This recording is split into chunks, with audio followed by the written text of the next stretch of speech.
sekarang adalah Bapak Stevi Akuba. Nah, beliau adalah Dokter Research of Management dan Leadership Education dari UPH.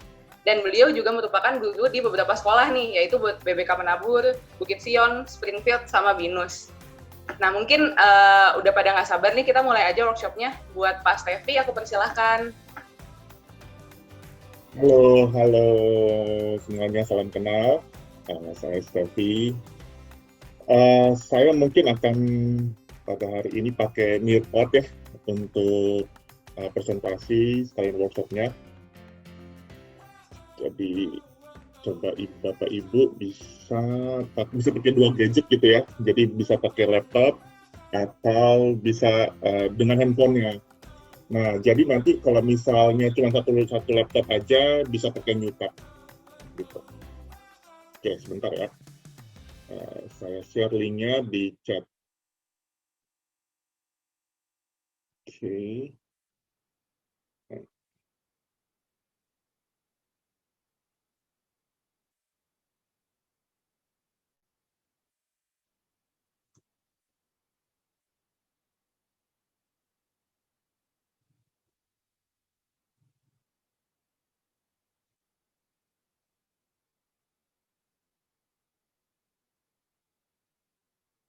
Berubah lagi ininya. Kodenya sebentar. Apakah ini benar? Yes. Benar.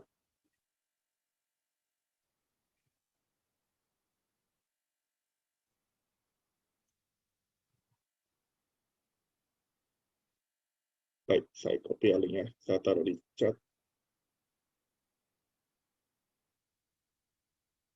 Iya, ini nih. Kodenya ganti ya. Sorry. There you go.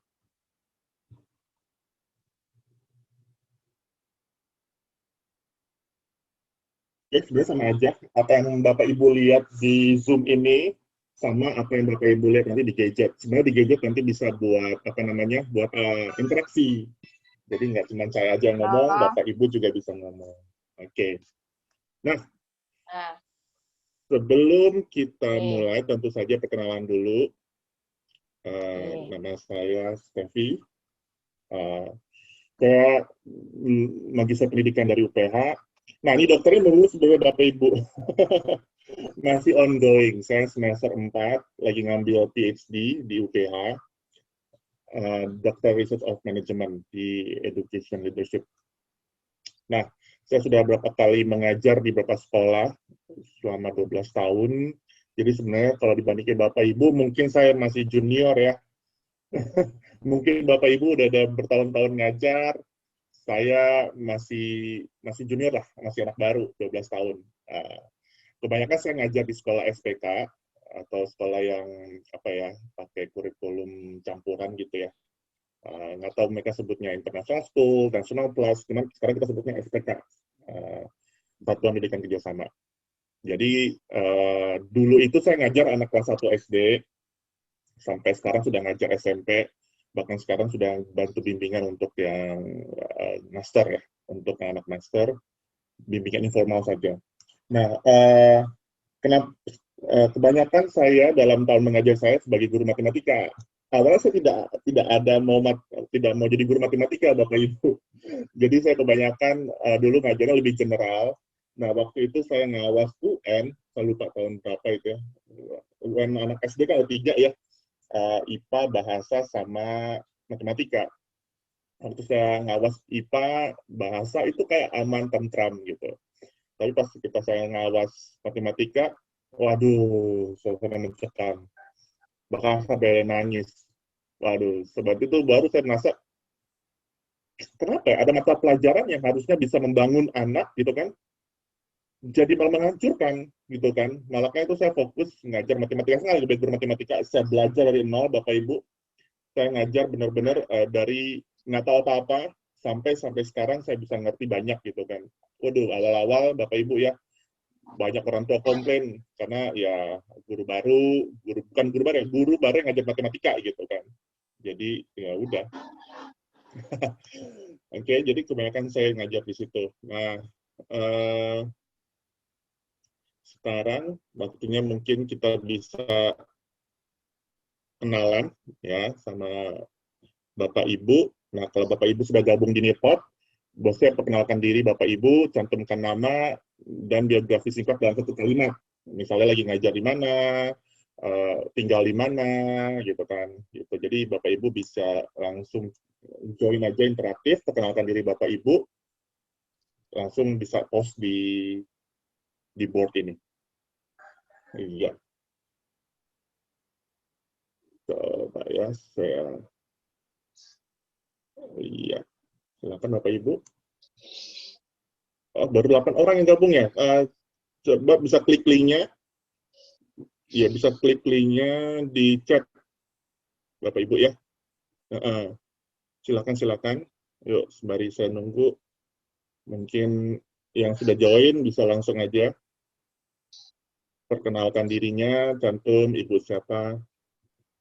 Oke, wah ini sudah banyak nih. Dari Bali, wow. Oke, ada ibu Tami. Wah, ada yang pakai foto juga. Boleh nih pakai foto nih. Itu sekali, ya Pak Priyatno. Halo Pak. Oke, wah dari Denpasar. Ini Pak di mana biografinya? Aku cuma namanya saja nih, Ahmad Sururi, Pak Ahmad, biografinya Pak, ngajar apa mungkin, di mana? Kabupaten Kelungkung. Wah, luar biasa ya. Bali, dari Bali, dari Bali ada 2 orang nih. Oke, yang lain silakan. Oke, nah, ini dari Surabaya, mahasiswa sistem informasi semester akhir di salah satu universitas di Surabaya. Halo, Pak Koyu. Oke. Ya, silakan Bapak Ibu, saya masih nunggu. Biar kita bisa kenalan nih. Daripada cuma saya ngomong doang. Baik, baik. Oh, Teofani. Sorry, saya pencet tolak lagi. Ya. Pak Andreas dari Semarang, halo Pak. Bu Jessica, halo Jess. Ini teman sepertinya ya, dari Springfield. Oke, Pak Taufik Hidayat dari Malang. Aduh, saya lulusan Brawijaya Malang, Pak. Futek, nggak nyambung memang. Saya dapat panggilan guru itu masuk lulus Futek. Iya. Yang lain, bisa kita sembari kenalan. Oke, Bu Anisya, halo Bu dari Lampung. Oke, Sarah ngajar salah satu di preschool Jakarta. Wah, beragam ya, dari SMA sampai preschool. Aduh, semoga materi saya bisa memuaskan semua guru dari level ini ya, ngajarnya di mana. Ada yang preschool, ada yang SMP mungkin, ada yang SMA, ada yang mahasiswa. Nah, ini seru nih. Wah, lagi loading, ya nggak apa-apa, saya tunggu Bapak Ibu. Semangat pagi, ya semangat pagi. Ya Bu Fitri dari SMP 231 Cilincing. Wah, deket nih. Saya di Koja, Bu. Ya, deket nih, deket Jakarta Utara. Wah, Ibu Fitri. 231, kayak saya pernah familiar main SMP 231. Oke, terus bisa lagi siapa lagi? Pak Bondan, guru matematika di Brighton Depok. Halo Pak. Kita sama-sama guru matematika nih Pak. Oke, mungkin bisa ada 5 atau 4 orang lagi. Bisa kenalan. Oke. Kalau misal Bapak Ibu belum gabung, bisa pakai di Nearpod, Bapak Ibu biar seru. Oke, ada yang mengalami kendala, bisa ngomong aja di chat. Oke, siapa lagi nih? Ada yang masuk lagi. Pak Ridwan. Pak Ridwan dari Al-Azhar, Tangerang. Selamat pagi Pak Ridwan Nur Hadi. Oke, selamat datang di workshop saya. Oke. Alright. Oke.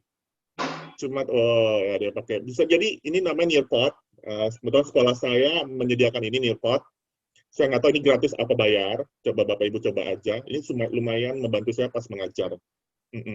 Jadi ini lebih sarana untuk interaktif dengan anak-anak murid. apalagi di kayak begini, Bapak Ibu ya, online learning.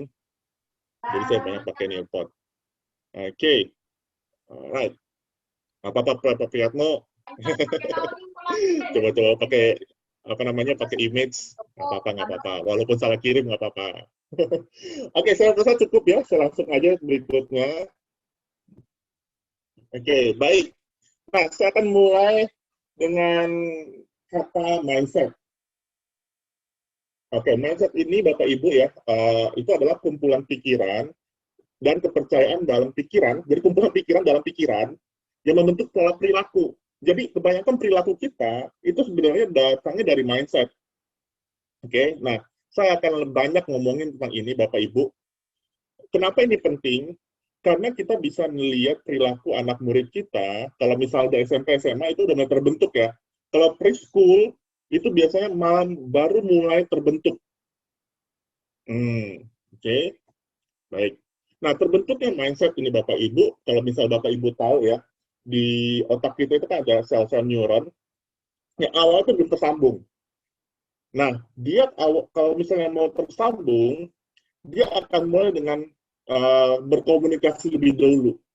Kalau misalnya dalam gerak motorik, misalnya anak bayi gitu kan ya, dia akan bergerak, oh ternyata begini, begini, kalau dia gerak begini, kena mukanya gitu tangannya.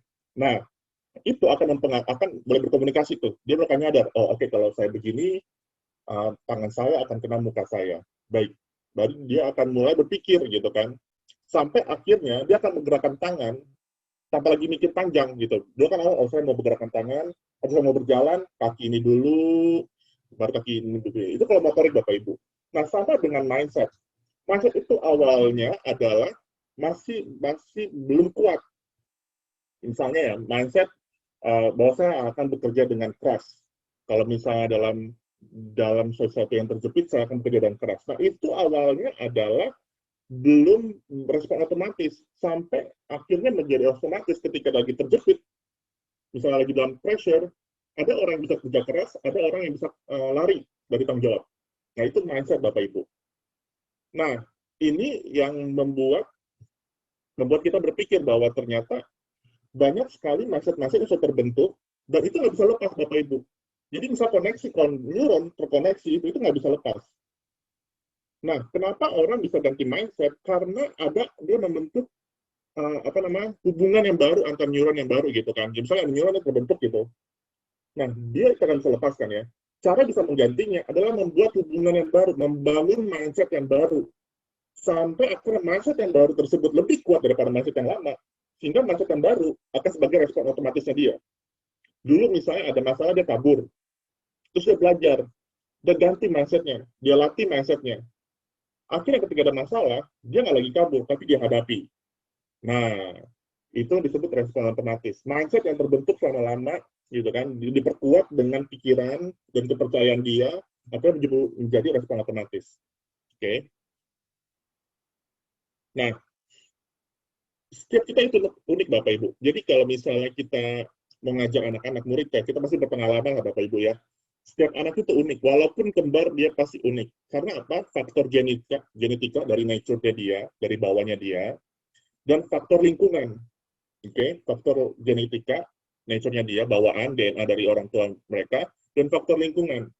Jadi, karena begitu banyak variabel, akhirnya membuat kita unik. Nah, ini mempengaruhi mindset kita, Bapak Ibu. Mindset yang tadinya bukan cuma sekedar dari orang tua, bawaan dari orang tua, tapi faktor lingkungan juga. Nah, ini saling mempengaruhi. Faktor genetika mempengaruhi lingkungan juga mempengaruhi faktor genetika. Jadi, bukan cuma sekedar gini, oh saya lahir dari orang tua seperti ini, bahwa saya akan jadi seperti ini. Enggak. Faktor lingkungan itu berpengaruh. Tapi bukan berarti kalau kita faktor lingkungannya jelek, terus kita menjadi orang jelek, mindset jelek, enggak juga. Gitu. Jadi, ini saling mempengaruhi. Bukan cuma dari genetika, bukan cuma dari lingkungan, tapi saling mempengaruhi dua hal tersebut. Gitu. Ya. Kalau misalnya Bapak Ibu di tengah-tengah pertanyaan, nggak apa-apa, langsung aja nanti bisa dibantu sama hostnya. Oke. Nah, ini contoh-contoh mindset. Oke, salah satu contoh mindset. Yang terkenal ya, misalnya yang umum.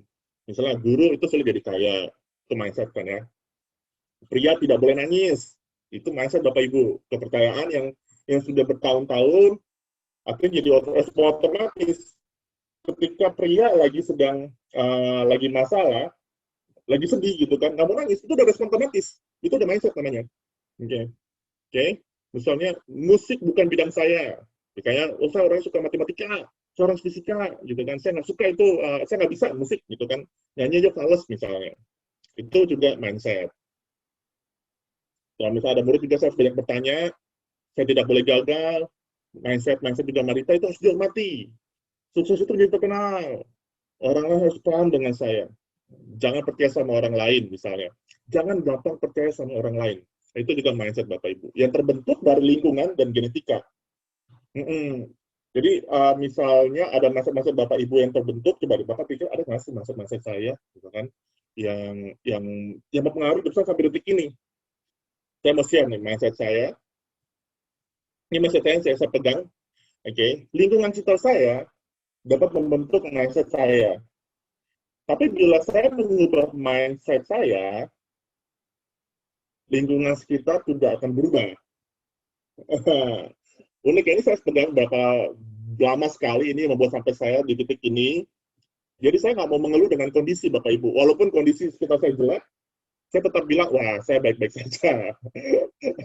Karena saya percaya bahwa mindset saya itu nggak mau dipengaruhi lingkungan. Kalau lingkungannya itu kayaknya negatif banget, saya mau pikir positif. Nah, Bapak Ibu punya nggak mindset seperti ini yang Bapak Ibu pegang, yang Bapak Ibu percaya, dan jadi respon otomatis. Jadi nggak perlu mikir lagi ketika ada masalah, misalnya nih ya, saya harus membantu orang. Jadi nggak perlu disuruh, lihat orang disusah saya bantu gitu. Nah itu sudah jadi respon otomatis. Oke, jadi mindset yang sudah jadi respon otomatis. Bapak Ibu bisa share nggak ke kita di kayak tadi ya di board, bagikan mindset positif Bapak Ibu. Oke, bisa silakan. Bapak Ibu bisa linear code ya. Oke. Coba kembali nunggu saya putar lagu ya. Bapak Ibu bisa bagikan mindset Bapak Ibu yang ke kita gitu kan, yang Bapak Ibu pegang sampai sekarang, yang mau Bapak Ibu tuh sukses berjalan sampai titik ini. Apa aja? Oke, mungkin dari perjalanan kecil, bahwa pria itu harus jadi tumpuan misalnya. Itu kan mindset. Itu juga positif. Oke.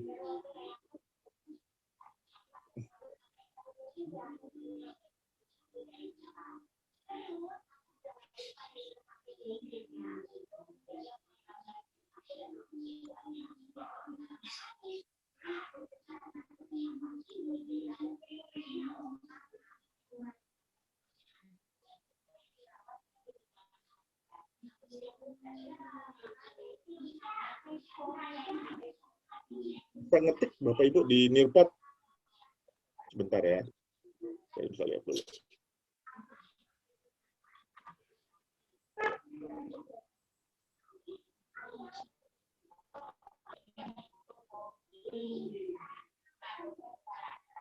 Oke, sudah Bapak masuk nih.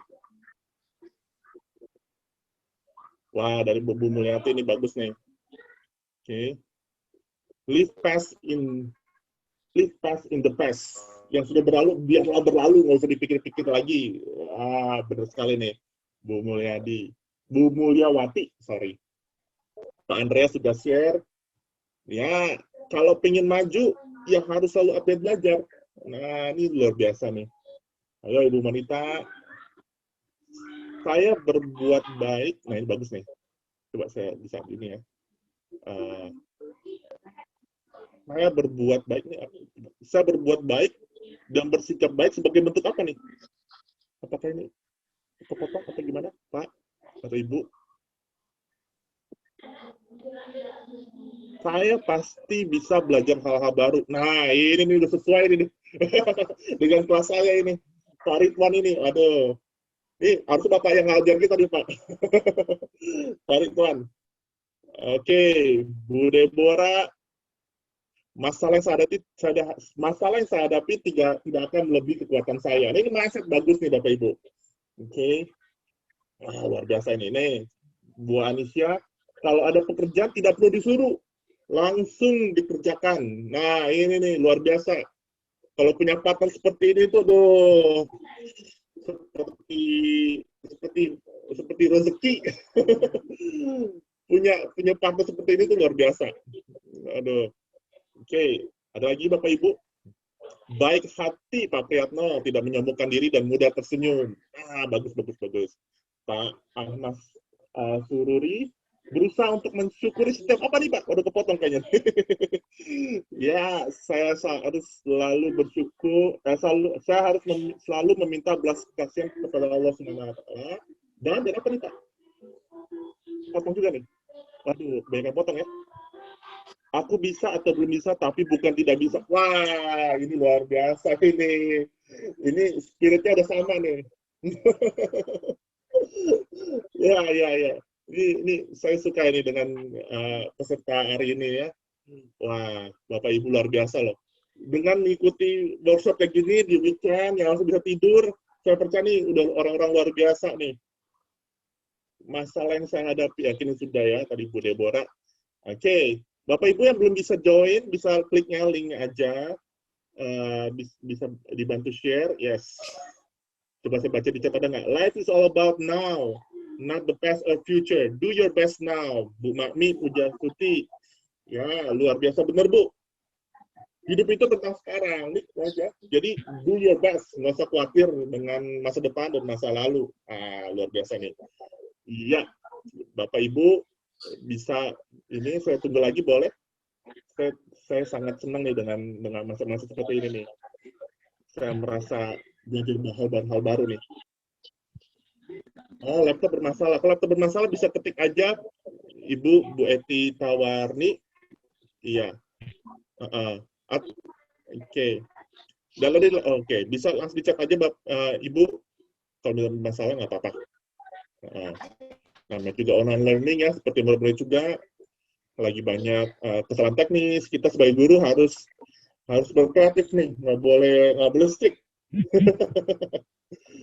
Oke, semua kejadian di kehidupan itu menyenangkan, Bu Rini. Ini benar banget. Walaupun susah, sulit, tetap menyenangkan. Ya, sudah di sini. Ya, Bapak Ibu bisa di-chat aja, saya baca kok. Oke, saya next ya. Oke, terima kasih Bapak Ibu yang sudah berpartisipasi. Oke. Nah, saya mau challenge nih Bapak Ibu. Hati-hati, mindset yang terlihat positif bagi kita tidak selalu baik buat kita dan orang lain. Waduh, kok begitu? Baik, saya akan mulai men-challenge Bapak Ibu untuk memprovokasi mindset. Kan namanya hari ini kan growth mindset. Jadi kita mulai men-challenge yang lama dan kita memperbaharui mindset kita. Jadi nggak cuma sekedar nggak cuma sekedar yang tadi yang saya baca, cuman kita mulai mengupgrade nih. Saya kemarin tadi saya sudah share mindset saya, tapi dalam mindset saya karena sampai ini saya jadi menyadari bahwa ketika saya punya mindset tersebut, saya jadi orang yang egois Bapak Ibu. Karena saya nggak perlu dengan sekitar saya, kan lingkungan saya itu jadi kayak tidak punya mindset yang benar gitu kan. Lingkungan saya tidak mengaruhi mindset saya, jadi saya jadi cuek, jadi egois. Nah, ini yang membuat saya belajar bahwa oke, mindset saya positif, membuat saya itu tidak terpengaruh oleh lingkungan sekitar. Tapi terkadang dalam satu titik, respon otomatis saya ketika lagi ada masalah, saya lebih kayak, udah mikir diri saya sendiri, bukan lingkungan waktu apa, jadi saya nggak peduli sama orang lain, lebih egois. Oke? Nah, ini saya sudah mulai men-challenge Bapak Ibu untuk bisa memperbarui gitu kan. Nah, mindset murid Bapak Ibu kita kalau misalnya kita lihat ya anak murid kita, perkataan kita sebagai guru akan memperkuat dan mengubah mindset para anak murid kita. Kenapa? Karena mindset tersebut yang tadi Bapak Ibu positif, itu pasti Bapak belajar dari orang lain, diajar orang lain, walaupun refleksi dari interaksi dengan orang lain. Nah, banyak seringkali perkataan kita sebagai guru itu menjadi kayak apa ya namanya, kayak suara di alam bawah sadar anak murid kita gitu. Oh, saya ingat waktu itu guru saya pernah berkata kepada saya bahwa dalam segala kondisi jangan menyerah. Nah itu Bapak Ibu mindset anak murid yang bisa diingat sama mereka hidup gitu. Perkataan kita sebagai guru akan membentuk, memperkuat atau mengubah mindset para anak murid kita. Bayangkan kalau kita ngomongin salah Bapak Ibu karena kita kesal mungkin kan. Mungkin kan kita mungkin lagi under pressure, dan lagi stres, kita sering ngomong salah gitu ke anak murid. Kamu itu ya, apa ya, misalnya kita ngomong hal negatif, nah itu akan teringat ke Bapak Ibu, memperkuat mindset dia. Apalagi kalau sebelumnya, orang tua sudah ngomong hal sama.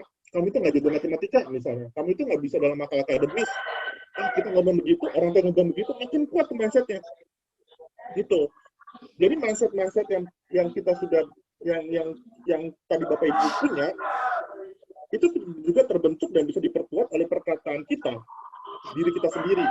Tapi murid kan belum bisa ngomong sendiri gitu kan, mereka masih menerima dari orang lain.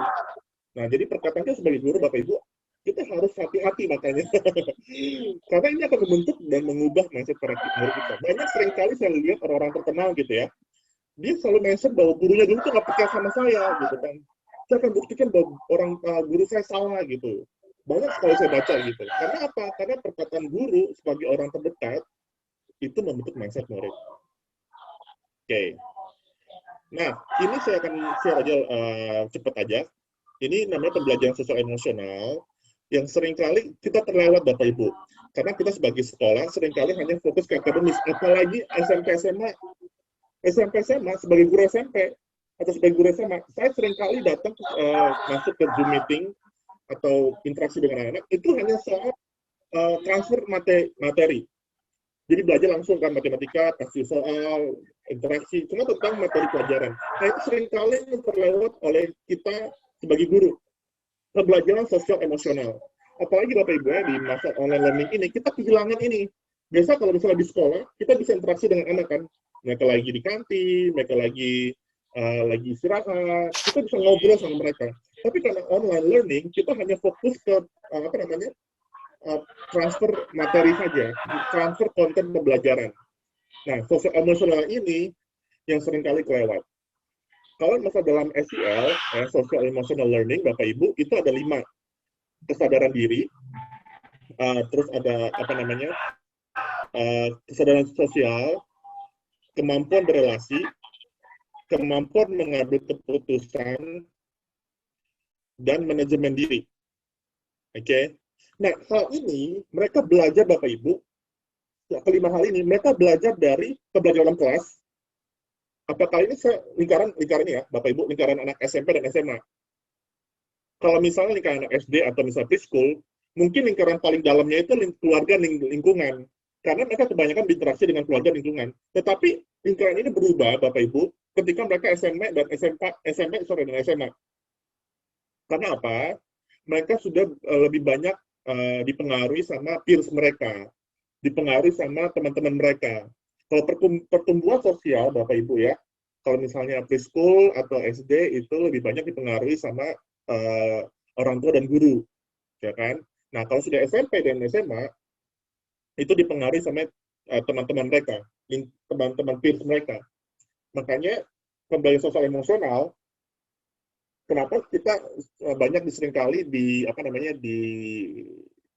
diminta untuk lebih banyak ada collaborative learning di kelas SMP SMA, karena seringkali teman-teman mereka lebih bagus mengajar temannya dibandingkan kita. Mungkin karena kita sebagai guru, mungkin bahasa kita terlalu dewa gitu kan, bahasa kita terlalu sulit dimengerti. Ketika mereka bicara sama temannya, mereka bisa lebih ngerti.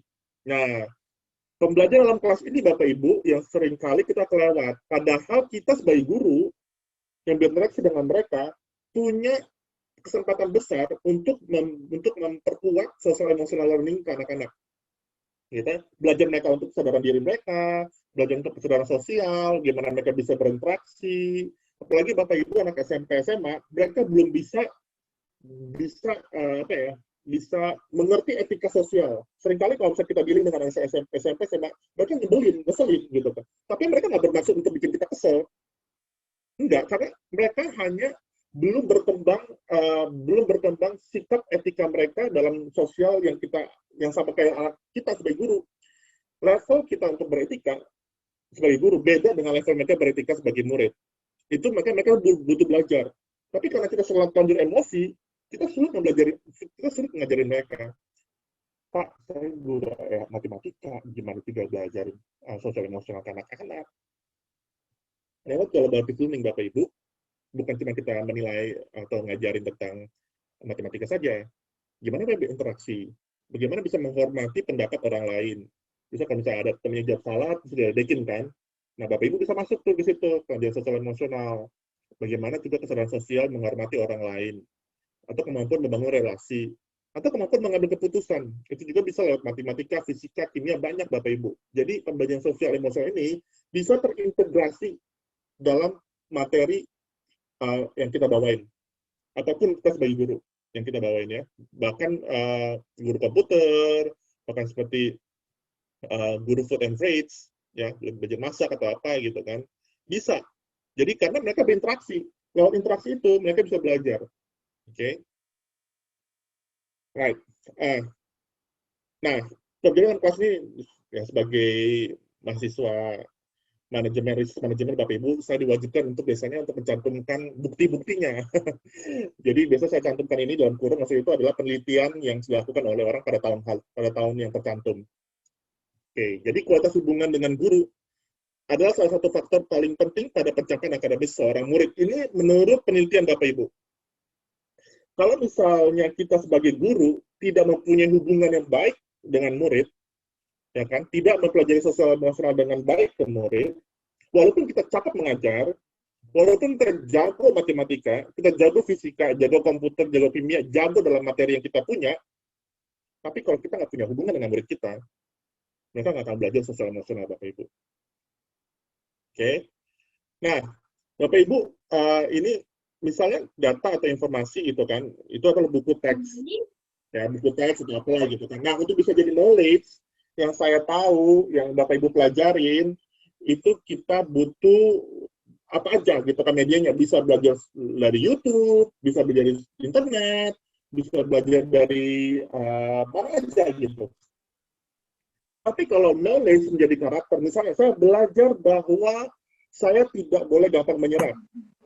Saya belajar untuk menghormati bangsa dan negara saya. Itu baru knowledge, baru saya tahu, baru saya sadar. Tapi kalau jadi karakter, itu butuh guru dan orang-orang terdekat mereka. Peers itu orang-orang terdekat mereka, sahabat-sahabat mereka. Jadi akan jadi respon otomatis karena ada interaksi dengan orang lain. Ingat ya, Bapak, saya ulang ya. Knowledge itu hanya saya sadar. Saya sadar harus berbuat baik. Tapi karakter baik, mindset baik, jadi bagian dari kita, itu butuh teman-teman mereka. Butuh guru, butuh orang tua, orang-orang terdekat untuk membangun, memperkuat, ataupun mengubah mindset. Ya, saya ulang ya. Kalau misalnya cuma tahu saya harus menghormati bangsa dan negara saya, itu baru knowledge Bapak Ibu. Banyak orang tahu dia harus menghormati bangsa mereka, tapi kelakuannya nggak menghormati bangsa mereka, gitu kan. Itu butuh karakter. Udah jadi proses internalisasi.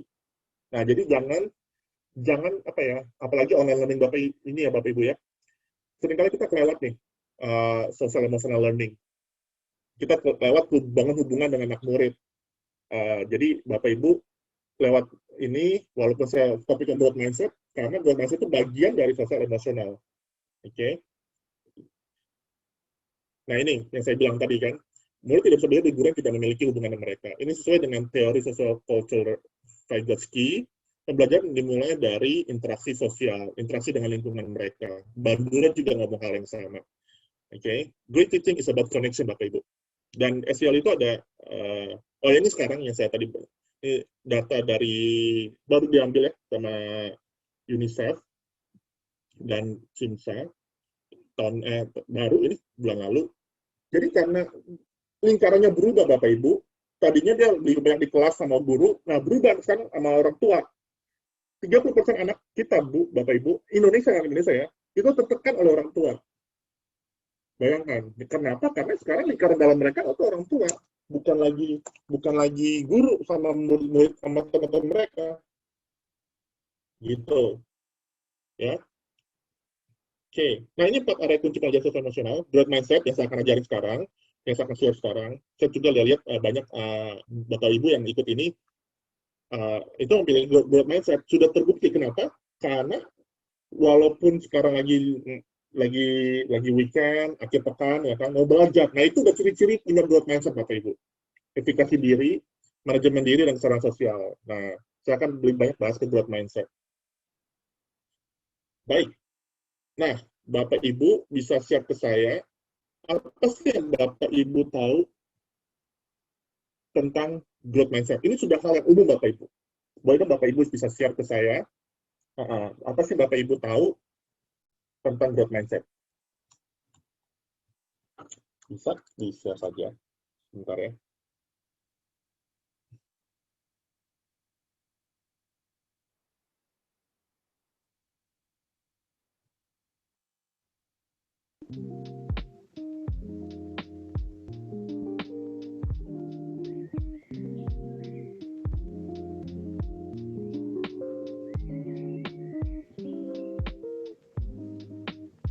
Maaf, lagi loading.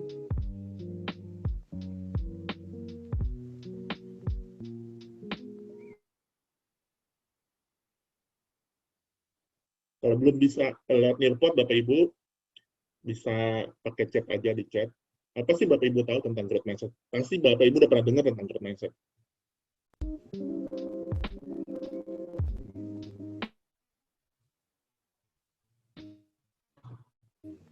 Ya, saya pakai musik, dia bisa mengisi.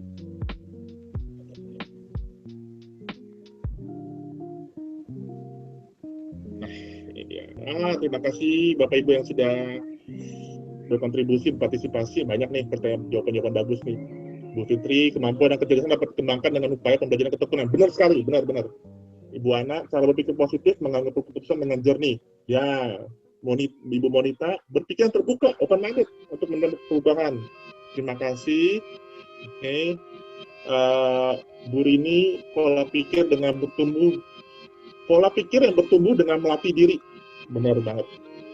Pola pikir yang bertumbuh, roughly translated, ya. Growth mindset langsung diubah gitu ya, langsung diterjemahkan. Pola pikir yang selalu berkembang, yes. Nah, mindset terus diperbarui betul untuk mengembangkan diri, iya, itu Deborah. Berpikir positif dengan mengadakan perubahan, benar, fokusnya itu perubahan, benar banget. Oke, ini pola pikir yang senantiasa mengedepankan optimisme yang memberikan semangat pada diri bahwa kita pasti bisa melakukan sesuatu. Benar, asalkan usaha yang kita berikan maksimal. Ini poinnya bagus banget. Terima kasih Pak atau Bu. Di Jende Merta. Oke. Mohon maaf ya kalau saya salah sebut Pak atau Bu ya. Oke, perubahan dan pertumbuhan serta perkembangan daya pikir seorang. Melihat suatu negatif menjadi hal positif. Nah, ini saya suka nih. Pak Mas Sururi. Ya, Bapak Ibu bisa share dengan saya. Ada di chat ada nggak ya? Bisa bukan ya?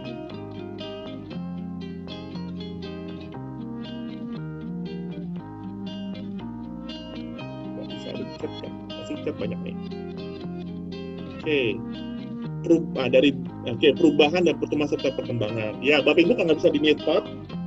Oke, kalau Bapak Ibu tidak bisa di report, bisa langsung dicek aja, nanti saya baca. Oke. Lagi? Ya. Sudah cukup ya? Baik. Kita semua Bapak Ibu ya. Terima kasih untuk partisipasinya. Oke. Bagus-bagus banget. Sekarang saya udah nggak perlu diajarin lagi ya. Terus udah banyak mengerti. Oke. Nah, saya akan lanjutin Bapak Ibu.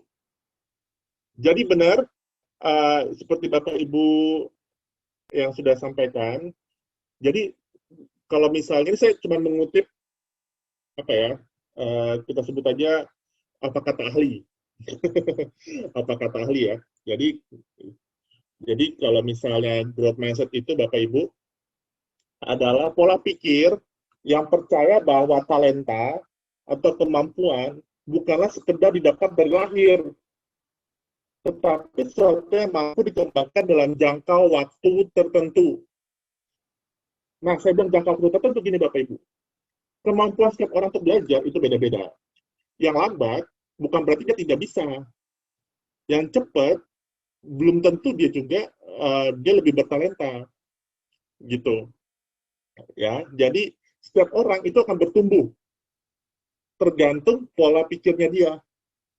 Jadi nggak semua, misalnya, jadi saya ketika saya ngajar matematika, saya sering kali mendengar dari orang tua bilang begini, anak saya nggak mungkin bisa matematika, dia anaknya lebih nyeni, lebih suka art gitu. Jadi nggak apa-apa nilai matematika rendah gitu. Atau gini, bapak ibunya aja saya suami saya nilai matematika lu rendah, anak saya juga pasti rendah lah gitu kan. Jadi itu pola pikir yang bukan growth mindset bapak ibu. Nah, kita akan belajar. Saya nggak tahu waktu saya mungkin saya akan buat cepat aja karena saya udah lihat bapak ibu sudah tahu ya. Jadi dari kita intronya itu semua menantang mindset yang sudah kita punya. Jadi kita ngajar growth mindset, kita juga sebagai guru harus bisa menantang mindset yang kita punya dong, biar fair gitu kan. Belajar mengubah mindset yang keliru, belajar membantu murid untuk membentuk fondasi growth mindset. Oke, terima kasih Bapak Ibu yang sudah jawab. Jadi pentingnya growth mindset menurut penelitian itu well-being. Well-being itu apa ya? Rasa nyaman, rasa aman. Kalau misalnya bahasa Indonesia itu kesejahteraan, nggak nyambung gitu. Well-being itu dia adalah status kita, perasaan kita dan itu lebih apa ya? Kalau misalnya bahasanya itu nggak burn out, nggak stres. Nah itu well-being Bapak Ibu. Jadi anak-anak yang growth being, atau murid yang growth being, growth mindset, kalau growth being sih, growth mindset, anak yang punya growth mindset, itu dia tidak gampang stres. Karena apa? Dia suka dengan tantangan. Iya, beneran. Terus gigi, lebih tekun ya, anak yang punya growth mindset, kita sebagai orang tua, atau sebagai guru, yang punya growth mindset, kita lebih tekun bahasanya. Terus punya motivasi. SEL ini tadi Bapak Ibu yang saya ajarin, social emotional learning, ada 5.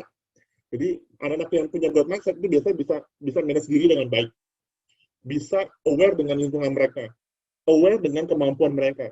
Jadi growth mindset ini efeknya luar biasa. Nah, tapi ada satu kayak yang kurang ya, yaitu akademis. Nah, ternyata menurut penelitian, efek growth mindset terhadap kemampuan akademis itu beragam Bapak Ibu. Ini ada penelitian tahun 2018, 2 tahun lalu, dia ngumpulin, jadi penelitian metalis itu ngumpulin semua research gitu kan. Dia temukan ternyata efeknya itu beragam. Ada yang efeknya nggak begitu besar gitu ke kemampuan akademis. Ternyata disebabkan bahwa pencapaian di setiap sekolah atau organisasi pembelajaran itu dievaluasi dengan cara berbeda. Ini yang membuat kemampuan anak-anak itu tidak terdeteksi dengan baik. Karena apa? Sistem evaluasi itu beda-beda. Oke, nah saya akan ini mungkin saya akan langsung bagi dua aja kali ya, fixed mindset dan growth mindset. Nah, fixed mindset itu begini, kita percaya bahwa kecerdasan saya, personality saya dan kata saya itu benar dari orang tua saya, dan itu nggak bakal berubah. Mau saya berjumpalitan gitu balik, saya nggak akan bisa melebihi orang tua saya. Kalau orang tua saya nggak bisa nyanyi, saya pun nggak bisa nyanyi. Kalau orang tua saya nggak bisa matematika, saya pun nggak bisa matematika. Kalau orang tua saya nggak jago ngomong depan orang lain, saya pun begitu. Nah itu fixed mindset Bapak Ibu. Sudah dikurung gitu pikirannya, sudah dikurung mindsetnya bahwa saya tidak akan berkembang. Gitu. Jadi ini kalau Bapak Ibu bisa perhatikan, ini adalah masalah utama untuk anak-anak yang tidak mau berusaha. Kalau misalnya Bapak Ibu lihat anak yang kan nggak ada daya upaya gitu kan, nah ini sebenarnya punya fixed mindset karena mereka belajar dari masa lalu mereka, waduh saya dapat nilai jelek di bagian ini gitu kan, saya dapat jelek di IPA, saya aduh melihat gurunya aja udah mulai malas gitu, walaupun gurunya belajar dengan bagus, sistem teman-teman juga mendukung dia untuk belajar, tapi kalau mindset jadi udah fix, udah nggak bisa berkembang, aduh ini susah. Oke, nah ini ciri-cirinya Bapak Ibu, saya bisa aja gitu kan. Ini fixed mindset dan growth mindset saya ambil dari Carol Dweck. Ini dia membuat teori ini. Oke, jadi saya ambil dari bukunya. Anak yang fixed mindset bisa menghindari tantangan, takut gagal, dan bertahan dalam level yang nyaman dan familiar. Kalau misalnya kita kasih, ayo kita kerja soal yang sulit, nah anak yang fixed mindset, mereka nggak mau. Mereka apa ya? Mereka takut dilihat gagal. Nah, murid-murid yang punya growth mindset, dia menyukai tantangan tuh. Kita sering banget lihat hal ini di pelajaran olahraga. Dikasih yang susah, mereka senang. Karena mereka happy di pelajaran olahraga. Tapi kalau misalnya pelajaran lebih akademis seperti IPA, matematika, bahasa Inggris, atau belajar sulit gitu kan, seringkali kita anak yang mindset, karena dia sudah punya trauma, dia punya mindset yang salah di bidang akademis. Nah, gimana kalau misalnya menghadapi rintangan? Oke, Ketika menghadapi rintangan, anak-anak fixed mindset, dia respon otomatis defensif dan mudah menyerah, easily to give up. Kalau misalnya growth mindset, dia akan gigih menghadapi rantangan. Ya, jadi memiliki grit. Grit ini, kalau Bapak Ibu pernah baca bukunya Angela Duckworth, ini bukunya lumayan terkenal kemarin, yang lagi booming, memiliki grit. Grit itu maksudnya daya juang yang tidak menyerah, yang tidak gampang menyerah. Gigih banget. Jadi dia tekun sampai kelar. Itu growth mindset. Ketika menghadapi sesuatu yang sulit, kalau anak fixed mindset berasa udahlah ini bukan bagian gue lah, gitu. Bukan bagian saya, bukan talenta saya, gitu kan. Itu bisa itu defensif. Jadi defense maksudnya gitu, Pak Ibu saya emang nggak bisa Pak, gitu kan, nggak bisa ini susah gitu kan. Nah, itu bisa defensif mereka. Oke, nah terus upaya anak orang murid-murid yang fixed mindset semakin berupaya keras, dia bilang gini, karena ini seorang yang punya mindset yang fix, Bapak Ibu, beranggap bahwa kalau bisa kita jago, kita pasti akan gampang melakukan hal tersebut. Tapi kalau misalnya kita nggak jago, kita akan berusaha dengan keras. Kalau itu salah, Bapak Ibu, itu mindset yang salah. Karena berupaya, itulah jalan untuk menguasai itu skill. Bukan berarti kalau kita berusaha dengan keras, kita gagal, gitu kan. Bukan berarti kita nggak jago. Belum, kita belum jago. Itu untuk baru misalnya proses. Nah, itu kalau fix mindset. Kalau misalnya menghadapi kritik, biasa seorang dengan fixed mindset itu menghilangkan masukan yang berguna, tidak mau belajar dari kesalahan. Kenapa ya mereka tidak mau belajar? Karena bagi mereka kesalahan ada hal yang memalukan. Sedangkan growth mindset itu belajar dari kesalahan. Di awal tahun ajaran biasanya saya memperkenalkan diri saya begini Bapak Ibu. Nama saya Pak Stevi, saya 10 tahun mengajar, 11 atau 12 tahun mengajar. Sampai saat ini pun Bapak masih melakukan kesalahan dalam matematika. Jadi saya mau begini Bapak Ibu, saya pengen anak murid saya tidak alergi dengan kesalahan. Ya mungkin kalau kesalahan di ujian akhir yang pasti lah ya kan ada konsekuensinya. Tapi sebelum ujian paling terakhir, ini kan mereka ada namanya latihan-latihan soal, ada interaksi dengan teman-teman mereka. Itu ada tempat mereka melakukan kesalahan. Jadi mereka harus belajar dari kesalahan mereka dan tidak mengulangi kesalahan yang sama. Nah, itu growth mindset Bapak Ibu. Nah, ketika mereka menghadapi situasi bahwa mereka melakukan kesalahan, itu sebagai guru harus membantu mereka untuk merefleksikan, bagian mana yang salah, kok bisa salah? Coba-coba lihat ini. Jadi kita bantu mereka, memfasilitasi mereka untuk mencari strategi yang lain. Bukan malah, aduh, emang kamu itu nggak jago matematika, udahlah, gitu kan, nggak usah, nggak apa-apa. Salah satu, salah dua, nggak apa-apa, gitu kan. Nah, itu salah, Bapak Ibu. Kita sebagai guru, ketika murid melakukan kesalahan adalah kesempatan emas untuk kita mengajarkan mereka tentang growth mindset. Saya ulang lagi ya, ketika anak murid melakukan kesalahan, itu adalah sebagai guru, sebagai kesempatan yang emas yang kita nggak boleh lewatin untuk ngajarin tentang growth mindset ke anak-anak murid. Itu. Oke. Kesuksesan orang lain, bagi seseorang yang punya fixed mindset, itu merasa terancam. Nah, tapi kalau seorang dengan growth mindset, itu akan merasa terinspirasi dengan seorang lain. Aduh, apa saya bisa? Pasti saya juga bisa. Teman saya juga caranya, dia berpikir dengan keras, saya juga akan bisa, gitu kan. Dia bisa terinspirasi. Kalau fixed mindset akan terancam. Iya, akan terancam. Aduh, dia mana jago, sama orang tuanya berada, dapat privilege segala macam. Dia uh, lebih bisa daripada saya, gitu kan. Terancam, gitu. Ini orang fixed mindset. Tapi kalau growth mindset, dia akan merasa terinspirasi. Nah, itu saya sudah bagikan tentang growth mindset, Bapak Ibu. Sekarang kita coba quiz ya. Quiz. Oke, coba bisa ngali loadingnya. Masih loading Bapak Ibu. Saya akan quiz nih. Dengan Bapak Ibu bisa gabung. Ini tidak ada hadiah. Cuma belajar aja ya Bapak Ibu ya. Jadi jangan khawatir. Oke. Nah, coba Bapak Ibu bisa lihat di nearpod-nya untuk join. Oke. Oh, sudah ada yang join. Silakan Bapak Ibu bisa join. Iya. Nah, udah banyak nih, sudah 10. Jangan kelamaan pilih karakternya Bapak Ibu ya. Pilih penguin atau beruang, itu kura-kura atau apa ya? Iya, sudah 15 orang. Terima kasih. Terus masih nunggu. Mungkin 25 mungkin ya. Bagi saya 25 Bapak Ibu yang ikutan, baru saya mulai. Kalau misalnya nirpotnya masih bermasalah, saya mohon maaf Bapak Ibu.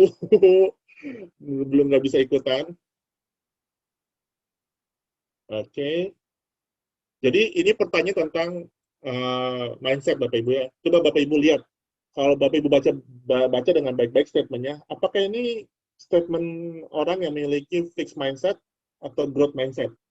Oke, jadi cuma pilih dua itu doang. Growth mindset atau fixed mindset. Statementnya, Bapak Ibu baca baik-baik. Oh, kalau statement ini fixed mindset, ada Ibu klik aja, itu berarti fixed mindset. Tiga lagi mungkin 20 ya. 20 deh, 20. 3 orang lagi, saya tunggu Bapak Ibu. Oke, maka masih ada yang mau bergabung?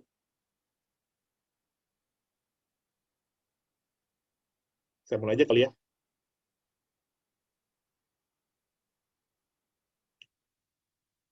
Oke, saya mulai aja ya. 17 orang nggak apa-apa ya, Bapak Ibu. Oke, saya start.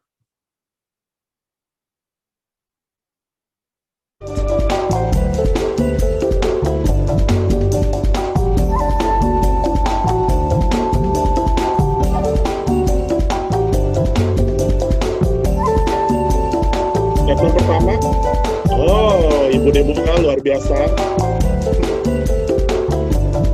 Oke. Statement kedua, statementnya, jika peduli dengan penjelasan saya saat ini, saya percaya hal itu bisa dapat berkembang. Nah, ini fixed mindset untuk mindset. Ibu Deborah masih memimpin. Ya, buat mindset, Bapak Ibu ya. Oke, kira saya belum mengerti tentang akuntansi, tapi saya yakin akan bisa menguasai bila saya belajar dengan giat. Buat mindset atau fixed mindset? Iya, buat mindset.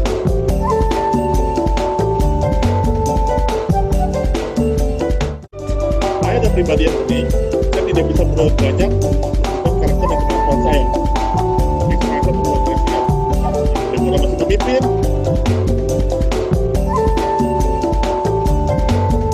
Ya, buat mindset Bapak Ibu.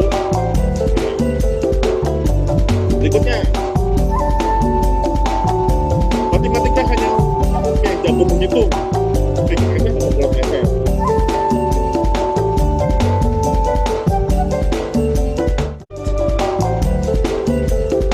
Iya, itu fixed mindset Bapak Ibu ya. Kedua orang tua saya tidak bisa menggambar. Cuma juga saya belajar menggambar. Growth mindset atau fixed mindset?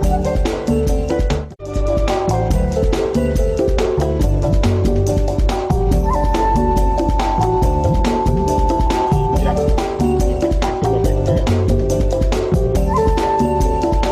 Dalam belajar apapun, makin giat saya berusaha, makin baik saya akan menguasainya.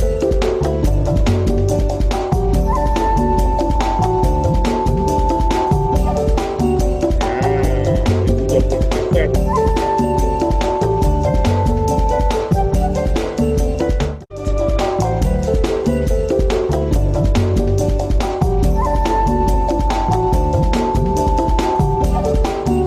Saya tidak mau menjelaskan soal ini. Saya belum pernah diajar oleh guru saya. Sering banget nih saya mendengar yang dari guru saya.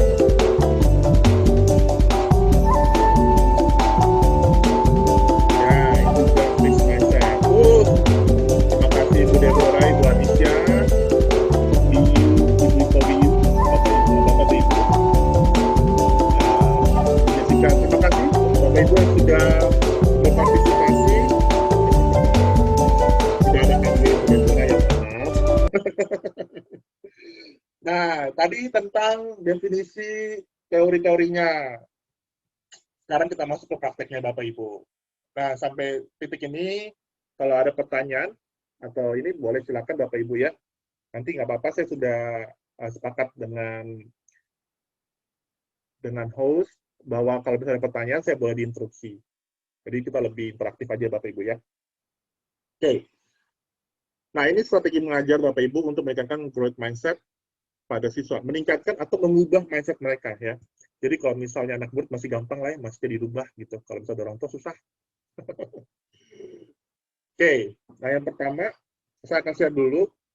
Nah, bagaimana seorang itu meningkatkan kemampuannya? Nah, ini adalah uh, faktor-faktor yang mempengaruhi terbentuknya mindset internal dan eksternal. Jadi internal itu kalau Bapak Ibu pengen mengubah mindset misalnya, itu dalam faktor internal kita harus berupaya dengan keras. Itu yang pertama. Itu mengubah mindset. Susah Bapak Ibu mengubah mindset. Susah banget. Karena kita sudah terbiasa terbentuk dengan otomatis. Nah, untuk mengubahnya, kita harus membentuk kebiasaan yang baru. Sampai kebiasaan yang lama ini tidak lagi jadi kebiasaan otomatis kita. Jadi mindset kita itu ada mindset yang baru, yang lebih kuat. Jadi ketika kita menghadapi masalah, misalnya tadi saya sebutkan, tadinya kita kabur, sekarang kita menghadapi. Nah, itu butuh kerja dengan butuh kerja keras banget baru. Aduh, saya sampai susah ngomongnya. Butuh kerja dengan keras banget. Nah, juga kesalahan. Kalau kesalahan itu gimana respon kita terhadap kesalahan? Karena kalau dalam proses belajar itu banyak proses jatuh dan bangun. Kalau misalnya kita lihat, wah ternyata misalnya saya pengen mengganti mindset bahwa hidup itu tentang uang misalnya kan, misalnya gitu. Banyak proses ketika kita ngadapin situasi yang membuat kita berpikir bahwa lebih memilih uang daripada yang lain, memilih uang daripada keluarga, pasti banyak proses jatuh bangun Bapak Ibu. Nah, itu adalah kesalahan. Nah, kalau misalnya kita berespon salah dengan kesalahan, mindset-nya nggak akan ada mindset yang baru. Karena ya kita, udah hidup tentang duit aja lah. Gitu kan, kita fokus sama duit aja lah, keluarga mah nomor 2 gitu misalnya. Nah, juga ada faktor eksternal. Nah, faktor eksternal ini, faktor lingkungan ini, yang kita sebagai guru bisa bantu anak-anak murid kita. Kita sebagai faktor eksternal, Bapak Ibu. Untuk mengajar anak SMP, SMA, mereka harus punya motivasi internal untuk berubah. Kita sebagai pihak eksternal hanya bisa memfasilitasi untuk mereka berubah dengan kasih feedback dan kasih tantangan. Oke, feedback dan tantangan. Tuh, dua hal tersebut Bapak Ibu kita bisa lakukan sebagai guru. Nah, kalau upaya, daya gitu kan, itu emang sulit. Kita sebagai guru pasti akan susah untuk bisa memotivasi anak, apalagi sudah SMP dan SMA. Kalau misalnya kita hanya, oh semangat, udah bukan waktunya untuk anak SMP, SMA gitu. Tapi kalau misalnya masih preschool, nah itu masih bisa Bapak Ibu. Kita bisa semangati mereka, kita bisa memotivasi mereka, gitu kan. Tapi kalau SMP, SMA, lebih baik motivasi itu datang dari diri mereka. Tuh, itu bedanya ya. Oke. Nah, yang pertama adalah pemetaan kelas. Nah, pemetaan kelas ini Bapak Ibu adalah salah satu strategi yang saya pegang ketika saya ngajar dengan kelas yang banyak. Kalau ngajar satu one-on-one gitu Bapak Ibu ya, itu gampang. Kita bisa ini. Tapi kalau misalnya banyak, dan saya cuma punya waktu yang sedikit untuk hadir di kelas misalnya, berinteraksi dengan mereka, saya harus memetakan kelasnya. Nah, biasanya kalau kita ngajar, kita kan dapat nama-namanya ya. Biasanya yang saya lakukan adalah saya berburu informasi. Jadi sebelum saya bertemu dengan anak murid saya sudah tahu tuh background akademis mereka, siapa saja yang perlu saya perhatikan, terus kemampuan mereka, dan lain sebagainya.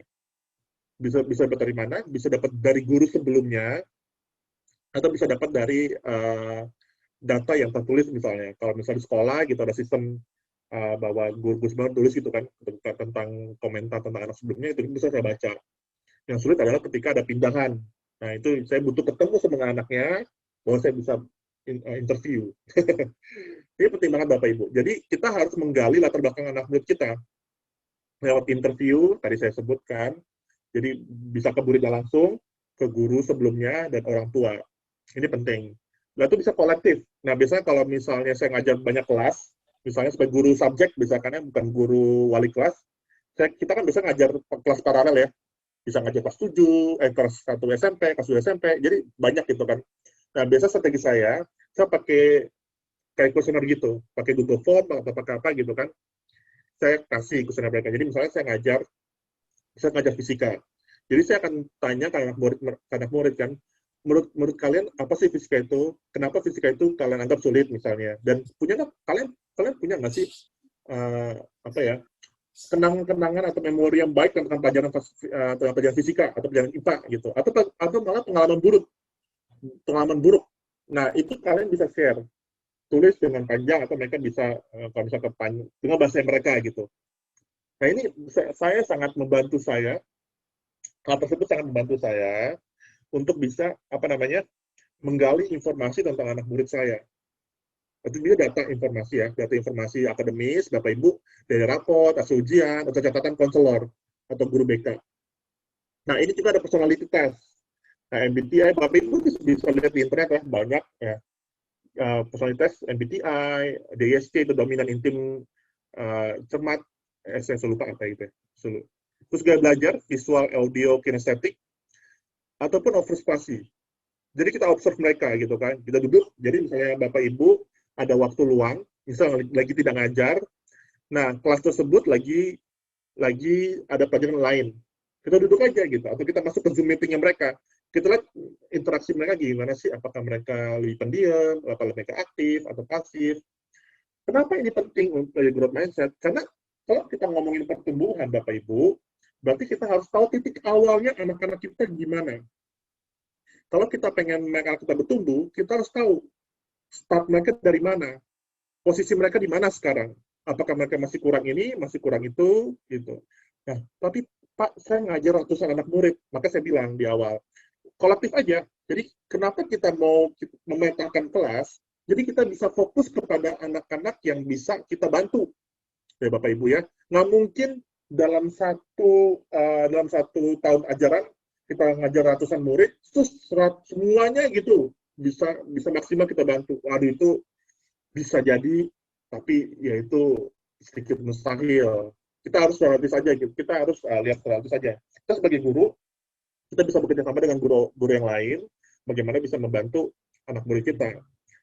Dan dengan memetakan kelas, itu bisa membantu untuk mengelola tenaga kita, perhatian kita, untuk fokus dan mengatur strategi bagaimana kita bisa mengatur bisa mengatur energi kita, waktu kita untuk membantu anak murid kita.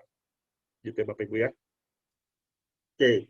Nah, dengan belajar jenis tipe personality tadi saya sebutkan ya, ada misalnya ini saya dapat dari berbanyak sumber ya. Saya belajar Bapak Ibu. Kenapa saya belajar? Karena gini, saya pengen gini Bapak Ibu, mengenal anak murid saya, cara mereka berinteraksi, cara mereka berespon, cara mereka memakai perasaan mereka, logika mereka, atau mereka memakai pola tindak mereka. Jadi ada pola tindak, pola rasa, pola bahasa, gitu kan. Nah, itu saya belajar Bapak Ibu. Ngapain guru matematika belajar begituan? Karena hal ini Bapak Ibu juga mempengaruhi matematika. Karena tadi saya bilang kan, kalau misalnya mengajar guru SMP, mengajar anak murid SMP atau SMA, itu interaksi dengan sosial mereka itu sangat mempengaruhi. Jadi kalau misalnya saya tidak mengerti temperamen mereka, bagaimana mereka bisa tiba-tiba meledak emosi gitu kan, jadi diam-diam kok bisa meledak gitu. Nah, saya belajar karena itu sudah mempengaruhi Bapak Ibu.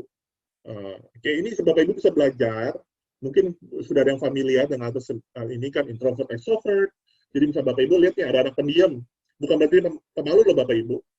Nah, kenapa ini penting? Supaya kita tidak memaksa mereka untuk menjadi yang bukan diri mereka.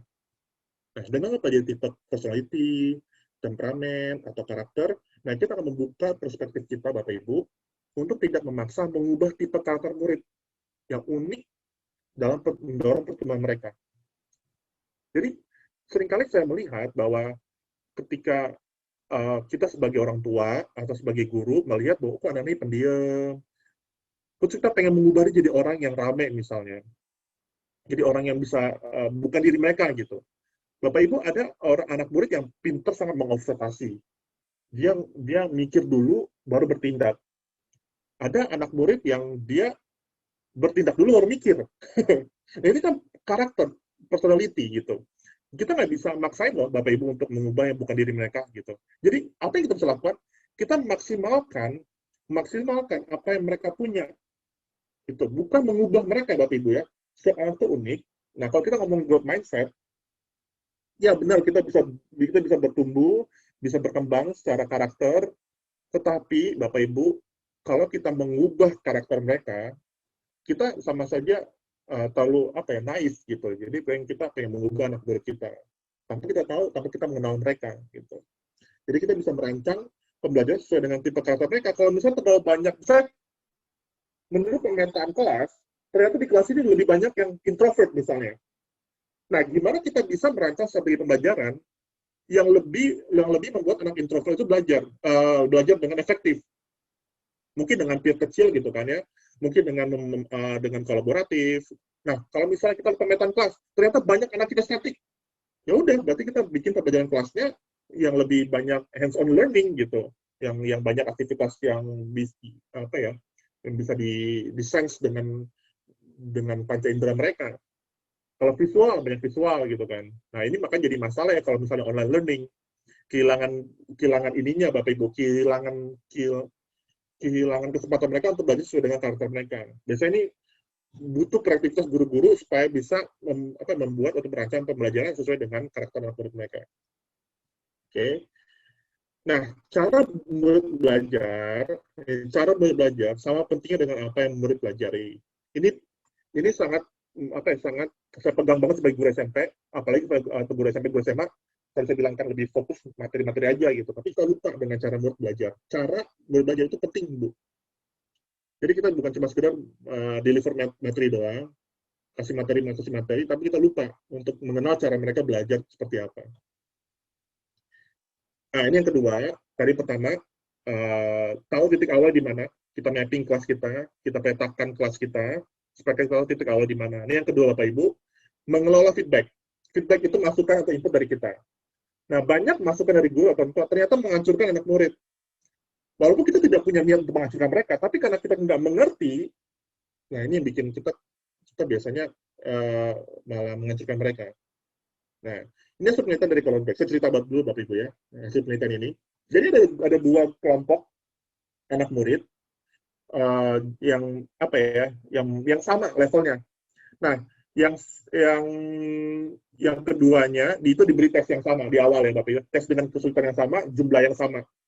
Nah, ketika mendapat resultnya karena soalnya sama gitu kan levelnya, terus di setnya emang mudah, dapat hasilnya bagus, dapat resultnya bagus, dapat hasilnya bagus. Nah, grup pertama dipujinya begini, dikasih feedback, wow, kalian memang pintar sekali, luar biasa gitu. Itu grup pertama. Di grup kedua, wow, kalian sungguh bekerja dengan keras, makanya kalian bisa dapat hasil yang bagus. Beda ya, Bapak Ibu ya.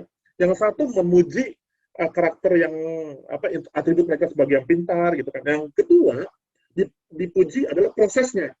Kalian sungguh bekerja dengan keras. Itu kan proses, Bapak Ibu. Nah, ini ternyata menghasilkan result yang benar-benar berbeda. Nah, hasilnya adalah ketika mereka dikasih soal berikutnya yang lebih susah, ditawarin, kalian mau yang lebih susah atau level yang sama seperti yang tes yang pertama. Grup pertama itu menolak hal yang sulit, Bapak Ibu. Mereka pilih yang lebih gampang. Ingat ya, tadi dipuji yang grup pertama, dipuji kepintaran mereka. Sedangkan grup kedua, mayoritas memilih ujian lebih sulit. Nah, itu feedback, Bapak Ibu. Feedback bisa se-powerful ini. Nah, kemudian kedua grup kembali diberikan ujian dengan tingkat yang sama. Jadi udah dapat yang keduanya. Yang satu menolak yang sulit, yang grup kedua, nggak apa-apa, saya pengen susah, nggak apa-apa gitu kan. Ini saya sadari, Bapak Ibu, saya salim sebagai guru, biasanya saya kasih pilihan ke anak-anak murid kan. Ini ada di textbook misalnya, ada soal yang gampang, susah, dan misalnya yang sedang gitu kan. Saya kasih pilihan ke mereka. Banyak anak murid saya itu tentang fixed mindset. Mereka pilih yang lebih gampang. Gitu. Apalagi misalnya anak SMP, SMA, karena mereka punya pengalaman masa lalu, masa udah mulai terbentuk gitu kan. Entah mereka pilih karena pengen mudah aja, pengen cepat selesai, atau mereka pengen menghindari kegagalan lah. Banyak faktor. Nah, hasil Bapak Ibu perbedaan jauh banget. Anak murid yang dipuji prosesnya, ternyata mereka meningkat lebih jauh dibandingkan yang dipuji kepintarannya. Yang dipuji kepintarannya, dipuji prosesnya. Bapak Ibu bisa lihat ya, beda jauh nih, bisa lihat ya grafiknya. Nah, feedback yang baik adalah Bapak Ibu yang fokus pada proses belajar, bukan hasilnya. Oke. Jadi again, feedback yang baik adalah fokus terhadap proses belajar, bukan hasilnya. Oke. Nah, ini contoh-contoh yang Bapak Ibu bisa pelajarin.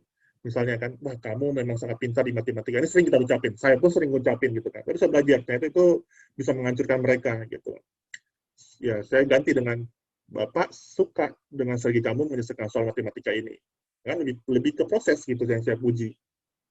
Atau ini, tuh kan dibilang juga apa? Kamu pasti bisa. Kamu kan pinter. Nah, itu sering juga saya ucapin. Nah, saya mulai ganti Bapak Ibu. Tugasnya susah dan banyak. Tapi kamu nggak menyerah loh.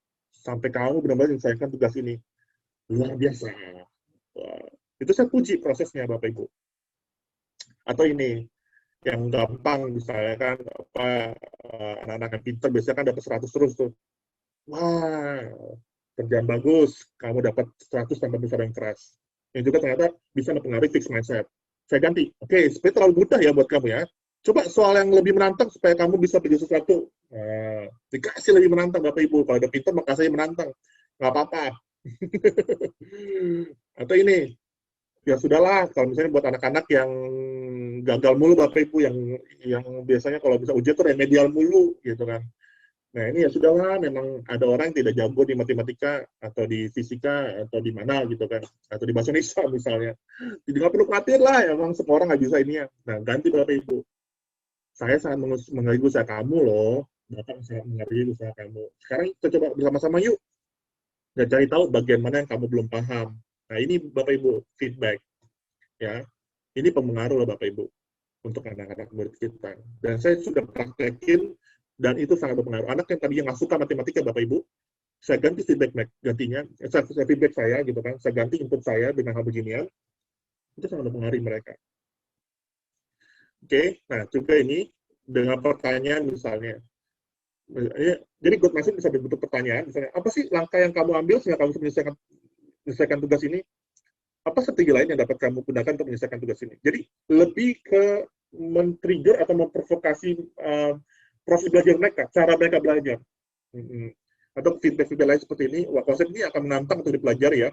Tapi Bapak Ibu percaya kalian sudah bisa menguasainya. Nah ini kan di awal-awal seperti begitu Bapak Ibu.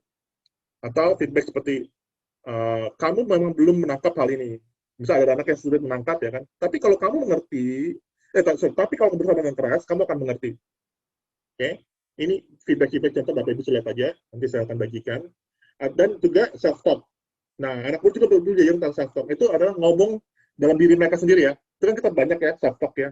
Perkataan-perkataan di pikiran kita yang kita bentuk, yang sering kita ucapkan, kan itu self-talk Bapak Ibu yang di pikiran kita. Perkataan diri sendiri gitu kan. Jadi kita ajarin murid kita gitu kan. Coba berhenti deh ngomong saya tidak jago dalam hal ini, saya nggak bisa hal ini. Coba mulai ucapkan, apa sih yang terlihat oleh saya? Jadi ketika menghadapi kegagalan, mereka tidak menghakimi diri mereka, tapi mereka bertanya, apa yang terlewat ya, gitu kan. Oke, dan lain sebagainya. Ini Bapak Ibu bisa lihat sendiri. Jadi saya tidak banyak ya. Oke, ini self-talk, Bapak Ibu bisa ajarin anak murid. Jadi kalau misalnya mereka tercetus gitu kan, sering kali kan, aduh tercetus gitu kan. Saya memang, apa ya, ini tahu sulit buat saya gitu kan. Langsung Bapak Ibu bisa koreksi.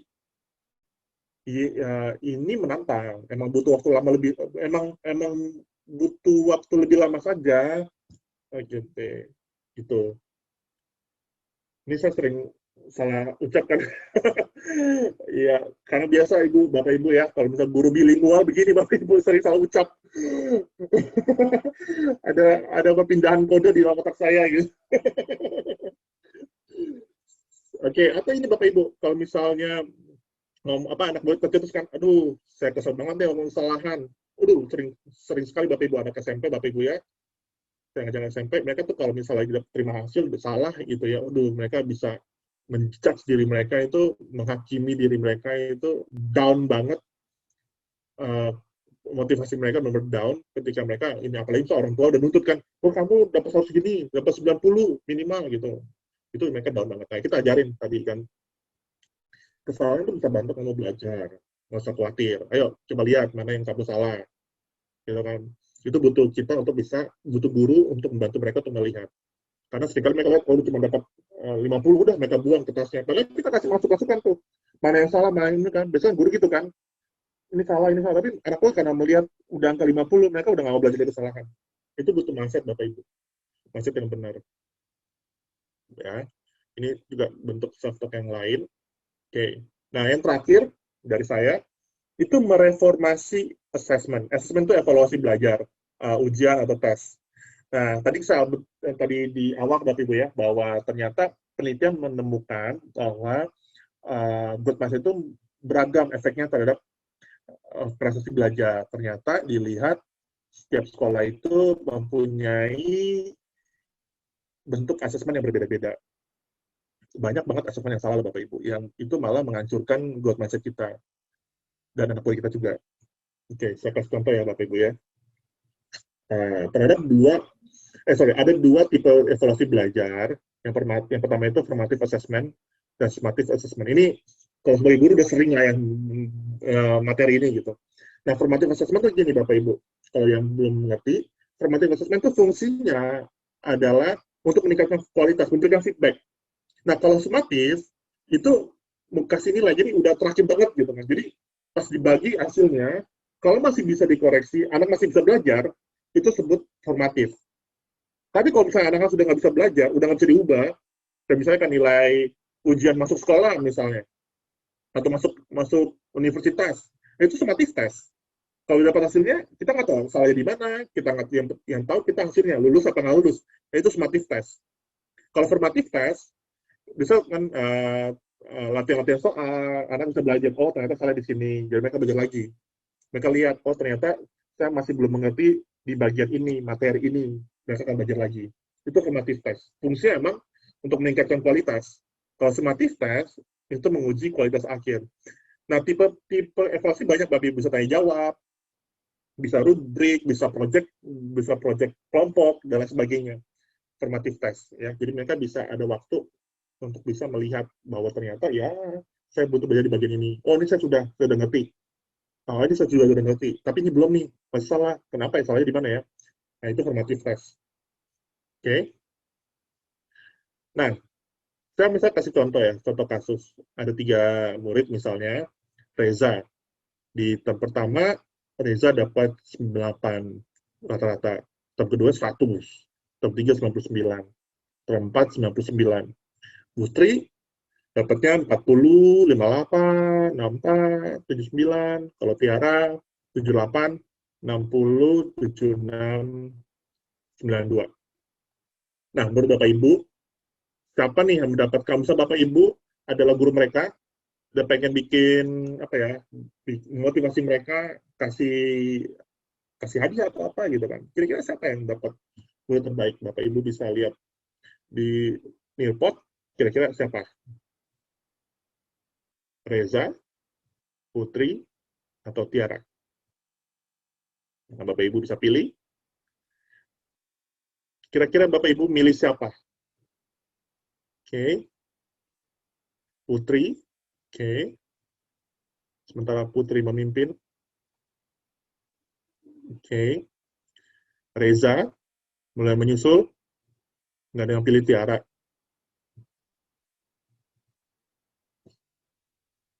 Bapak Ibu. Reza, Putri, atau Tiara? Kira-kira siapa dapat predikat terbaik? Waduh, ada yang milih Tiara. Seperti Bapak Ibu kasihan nih, wah Tiara ditinggalin berat. Dikasih predikat murid terbaik. Misalnya gitu kan, ada murid terbaik setiap tahun ajaran. Gitu. Biasanya itu bisa di akhir itu bisa udah penutupan, udah mau libur panjang, biasanya itu ada apa namanya bentuk-bentuk penghargaan buat anak murid. Nah, biasanya pas siapa yang dapat predikat terbaik? Oke, ada milih Putri, ya, Putri masih memimpin. Oke, Reza menyusul. Iya. Oke, coba kita lihat. Ada lagi Bapak Ibu? Oke. Ya, oke. Putri memimpin. Baik. Dalam situasi normal, biasanya Reza yang, Bapak Ibu pasti sepakat sama saya, pasti Reza yang terpilih. Pasti Reza. Karena Reza berhasil mempertahankan nilai hampir sempurna di setiap term. Nah, murid-murid seperti Reza, itu biasanya yang lebih mencolok dibandingkan murid seperti Putri. Saya percaya Bapak Ibu yang memilih Putri, karena melihat Putri meningkat luar biasa loh Bapak Ibu. Tapi kita tidak bisa melihat Putri, karena tertutup dengan sinar terang benderangnya Reza. Ya, nggak percaya deh Bapak Ibu. Kita pasti akan terpesona dengan Reza, wah dia luar biasa, selalu menjawab, nilainya mungkin tinggi-tinggi banget gitu kan. Nah, tapi kita sering miss, terlewat murid-murid seperti Putri. Atau mungkin seperti Tiara, yang tadinya dia 78, 60, 72, 76, terus meningkat 92. Putri luar biasa Bapak Ibu. Dia tidak menyerah. Tadi di bawah KKN misalnya, KKN-nya 65 misalnya. Dalam 3 tahun berturut-turut, dia di bawah KKN. Di tempat dia berusaha. Putri ini adalah contoh growth mindset yang sering kali terlewat karena kita sebagai guru hanya melihat atau memberi penghargaan kepada murid-murid yang terang benderang, yang cemerlang. Tapi kita seringkali tidak menghargai murid-murid yang berusaha dengan keras dan benar-benar berupaya dengan gigi untuk mereka tidak mau menyerah dengan kondisi dan keadaan mereka. Ini yang harusnya mendapat predikat murid terbaik. Karena ini yang sesuai dengan tujuan visi pendidikan Bapak Ibu, bagaimana bisa mereka maksimal belajar. Putri adalah contoh-contoh yang kita mungkin bisa lebih promosikan gitu di sekolah. Walaupun nilai akhirnya masih jauh di bawahnya Reza, tapi kalau misalnya lihat dari prosesnya dia, dari 40 sampai 79, itu jauh banget. Ya, jadi inilah kita sebagai guru bisa mempromosikan hal seperti ini Bapak Ibu. Coba aware deh, anak-anak mana ya, misalnya dalam term 1, term 2, biasanya saya gitu kan, kalau misalnya di kelas itu setelah term 2 mulai, 1 bulan kedua mulai, 1 bulan benar nggak sih ya? Ya, pokoknya itu ya, semester atau semester 2 gitu kan. Saya biasanya akan mulai dengan menghargai atau membuat orang-orang tahu bahwa ada murid-murid yang nilainya tuh meningkat jauh. Oke, itu biasa kasih umumkan itu di kelas. Wah, Bapak sangat bangga ya ini, ya. Nilainya walaupun nilainya jauh Bapak Ibu dari 100, dari 90, tapi ada peningkatan. Nah, itu yang kita sebagai guru bisa promosi di depan kelas. Gitu. Oke, nah ini sebagai contoh sedikit cepat aja. Nah, ini contoh Bapak Ibu ya. Ada Resti dan Tristan. Contohnya soalnya sama. Resti tapi bentuknya berbeda. Resti dapat pilihan ganda. Nah, kalau pilihan ganda Bapak Ibu, biasanya kita hanya buat nilai akhir.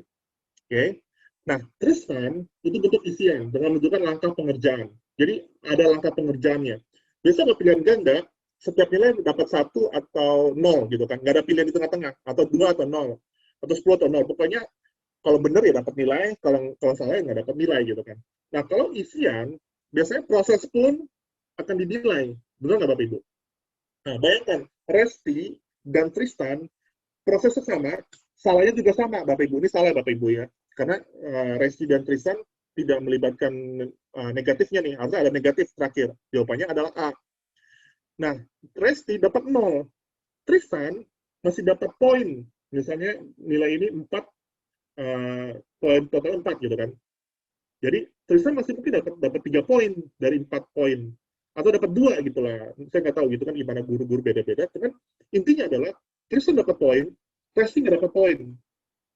Kesalahannya sama, skillnya sama, salah-salahnya juga sama.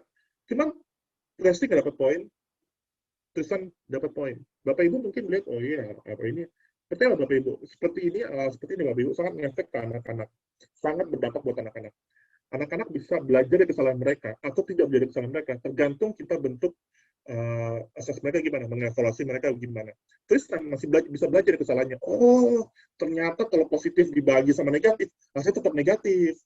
Pasti mungkin ya udah telat belajar gitu. Jadi prosesnya nggak dinilai, padahal soalnya sama. Tristan dapat nilai bagus, Resti enggak. Nah ini saya masuk di Bapak Ibu. Bukan saya against dengan pilihan ganda, enggak. Cuman seringkali kalau kita pengen anak-anak kita terlihat proses belajarnya, lebih baik kita bentuknya isian seperti ini. Jadi kita menghargai proses, walaupun hasil akhirnya salah, Bapak Ibu. Oke, nah ini yang saya lihat bentuk praktek evaluasi belajar di Indonesia pada umumnya. Oke, ya ini Bapak Ibu, ujian berkala seperti ujian tengah semester, quiz, unit test. Jadi kalau misalnya satu bab habis ada unit test kan, terus ada ujian akhir dan sebagainya. Dan didominasi oleh soal pilihan ganda yang lebih prosedural gitu, dengan dimensi yang seperti gini. Caranya itu aja gitu.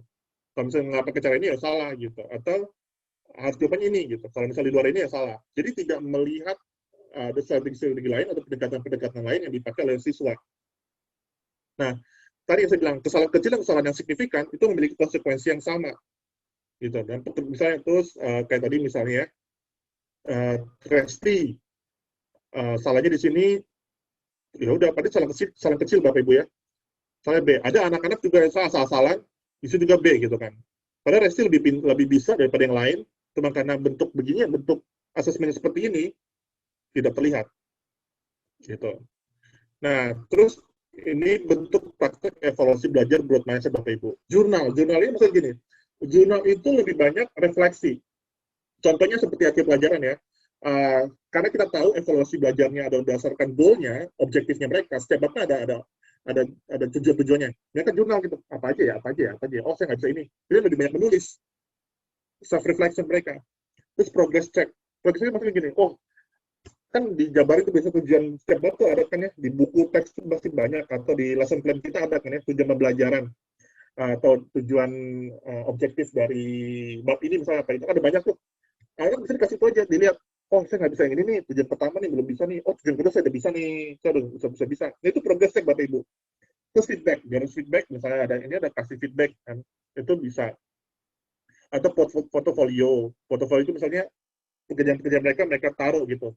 Jadi misal portfolio itu jadi lebih mengumpulkan, mengkoleksi hasil kerja mereka, jadi mereka bisa melihat perkembangan mereka gimana. Kalau misalnya anak murid kan aja jejelin tuh hasil belajar itu jejelin, udah nggak bakal dilihat lagi. Nah biasanya kita suruh mereka untuk taruh di map, maksudnya dengan rapi, jadi anak bisa melihat proses belajarnya mereka. Atau project individu atau grup yang soalnya higher order thinking, yang kompleks, soal bisa diselesaikan dengan banyak cara. Kalau dengan rubrik, ya Bapak Ibu pasti sudah tahu tentang rubrik. Batas waktu yang fleksibel, ya karena setiap anak tadi kan growth mindset itu punya jangka waktu berbeda-beda, dan ada ruang untuk revisi, Bapak Ibu. Nah ini, Pak, susah banget ya growth mindset ya, untuk level, ya betul Bapak Ibu, susah banget. Dan ini butuh sistem yang berubah. Jadi, kalau misalnya Bapak Ibu belajar hal ini, mungkin susah untuk mengubah sistem yang ada di sekolah, sistem yang ada di pemerintahan, sistem pendidikan nasional. Tapi kita bisa melakukan Bapak Ibu dalam tingkat kelas, ruang kelas gitu kan, di Zoom meeting, di online learning, kita bisa itu ada program-nya yang kita revisi. Misalnya satu sesi gitu kan, kita belajar di kesalahan. Atau temanya tentang gini, apa kesalahan yang umum bisa terjadi dalam soal pengerjaan ini? Misalnya, biasanya salah di sini Kak, salah di sini sorry, salah di sini Pak, salah hitung misalnya, atau salah penempatan tanda baca misalnya, dan lain sebagainya. Jadi sesi itu, jadi mereka belajar dari kesalahan mereka. Gitu, Bapak Ibu.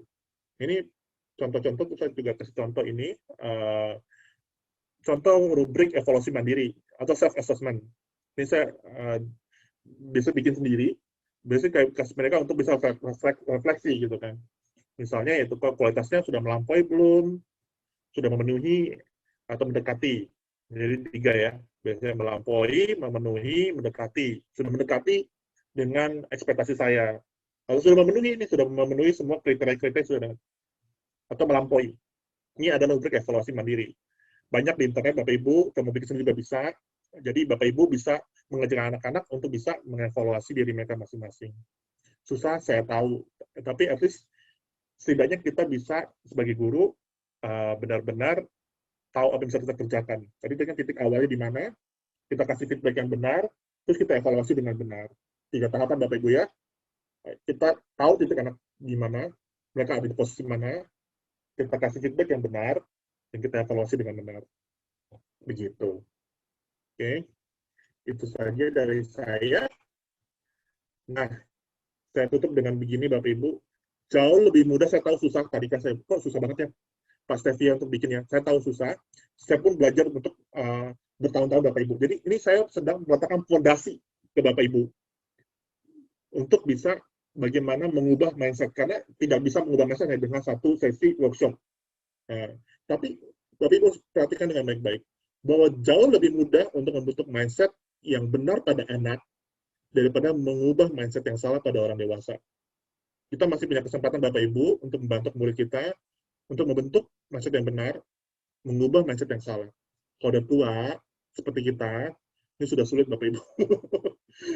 Butuh kepentok atau ada kejadian yang luar biasa gitu kan, entah sakit lah apalah gitu kan, baru kita bisa mengubah mindset, baru berubah gitu. Biasanya kalau ada apa-apa gitu, kita nggak akan mengubah mindset kita. Oke. Terima kasih Bapak Ibu. Nah, saya bisa sebelum sesi pertanyaan, refleksi dulu kita kira-kira apa hal yang baru yang Bapak Ibu dapatkan melalui workshop ini. Sebelum sesi pertanyaan Bapak Ibu ya.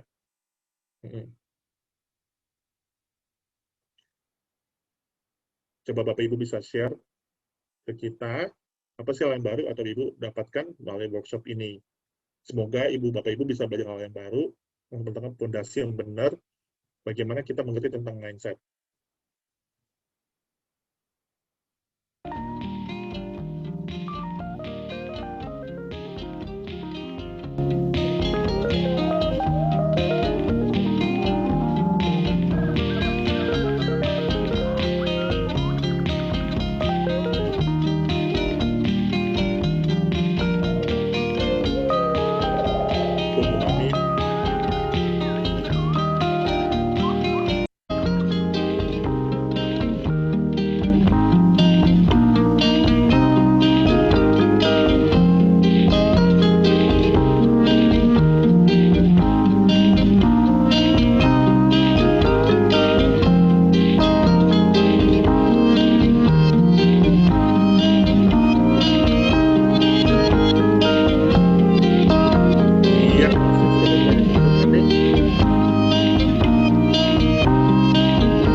Fokus pada cara ujian bersifat proses betul.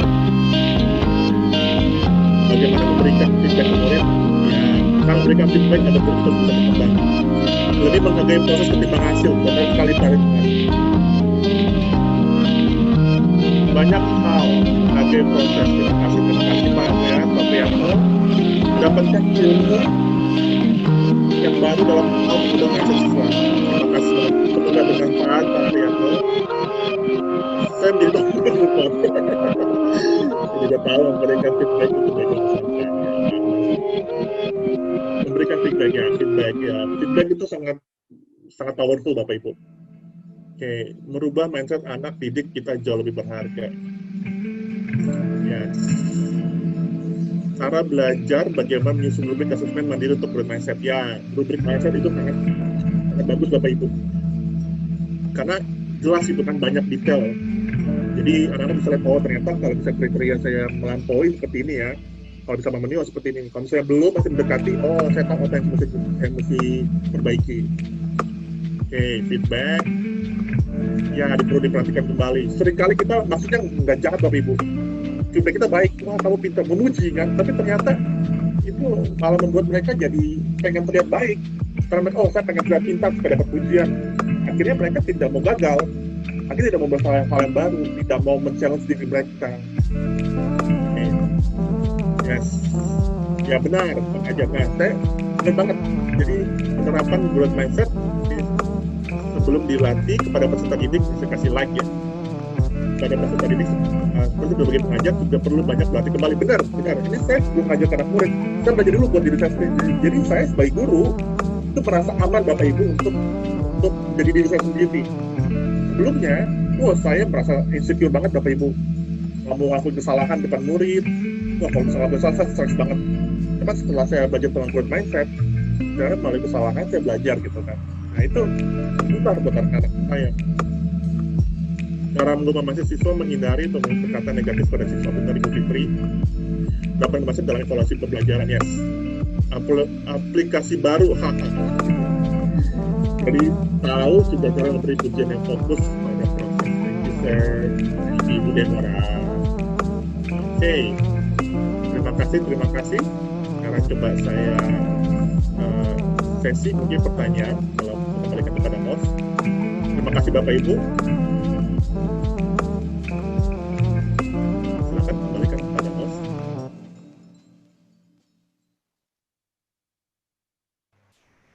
Oke, makasih Pak Stevi buat materinya. Banyak eh, banyak pertanyaan yang udah masuk dan banyak juga komentar yang bilang, "Ah, ini minta PPT-nya, minta materinya keren banget." Terima Ya, kasih, terima kasih. Oke, berarti silakan ada bisa pertanyaan. dipakai lah ya buat Bapak Ibu kalau mau coba pakai Nearpod kayak Pak Stevi yang pakai hari ini. Oke, aku udah keep track pertanyaan-pertanyaan yang masuk di chatbox. Mungkin aku bantu bacain ya Pak Stevi, biar Pak Stevi Boleh, bisa boleh. jawab satu-satu. Oke, pertama ada pertanyaan dari Pak Andreas Aris. Saya mau bertanya Pak, murid-murid saya kesulitan kalau sudah belajar coding atau belajar drawing. Hmm, Mereka sudah merasa menyerah gitu. hmm. Nah, butuh waktu berapa lama sih buat merubah mindset yang seperti itu? Apa perlu belajar kelompok atau mungkin ada teknik-teknik lain gitu yang bisa Pak Stevi ajarin? Oke, jadi kalau coding, ini coding itu saya ngomong coding ya. Coding itu ternyata ya Bapak Ibu ya, menurut apa namanya penelitian saya baca lupa di mana gitu kan, coding itu ternyata lebih banyak ditentukan oleh kemampuan mereka untuk berkreatif, bukan hitungan matematika atau kemampuan mereka linguistik berbahasa. Jadi kebanyakan sudah ngomong coding, pasti anak-anak itu mindsetnya sudah wah ini matematika nih. Udah jadi ketika mereka start sudah ada batasan-batasan tertentu. Nah, ini biasa kalau ngomongin tentang coding atau hal-hal yang baru mereka pelajari. Nah, ini biasa dites dulu, biasa cek dulu gitu kan. Biasa bikin kuesioner. Menurut kalian coding itu suka di mana sih? Apa kendala-kendala kalian? Jadi, kalau misalnya masih anak SMP, masih bisa diajak refleks itu. Kendala-kendalanya apa gitu kan. Misalnya mereka pasti akan kasih feedback tuh, kasih masukan. Bisa susah di mana, susah di mana. Baru kita bisa katakan. Karena kalau misalnya ditanya strategi belajar apa, sekali lagi fokusnya bukan strategi belajar ya, tapi strategi kalau misalnya kita bagi guru, fokus utama adalah murid. Nah, murid yang kita sedang tangani ini, kita sedang ngajari ini, mereka levelnya di mana gitu. Kalau misalnya kasih strategi ya itu banyak Bapak Ibu bisa lihat di internet. Cuman saran saya, kalau misalnya ada hal yang baru, kenali dulu murid di mana, uh, mereka lagi di level apa, ketakutan-ketakutan mereka apa, kesukaan mereka apa. Jadi gitu ya, semakin kita tahu anak murid kita sebagai guru pasti akan punya pendekatan berbeda gitu.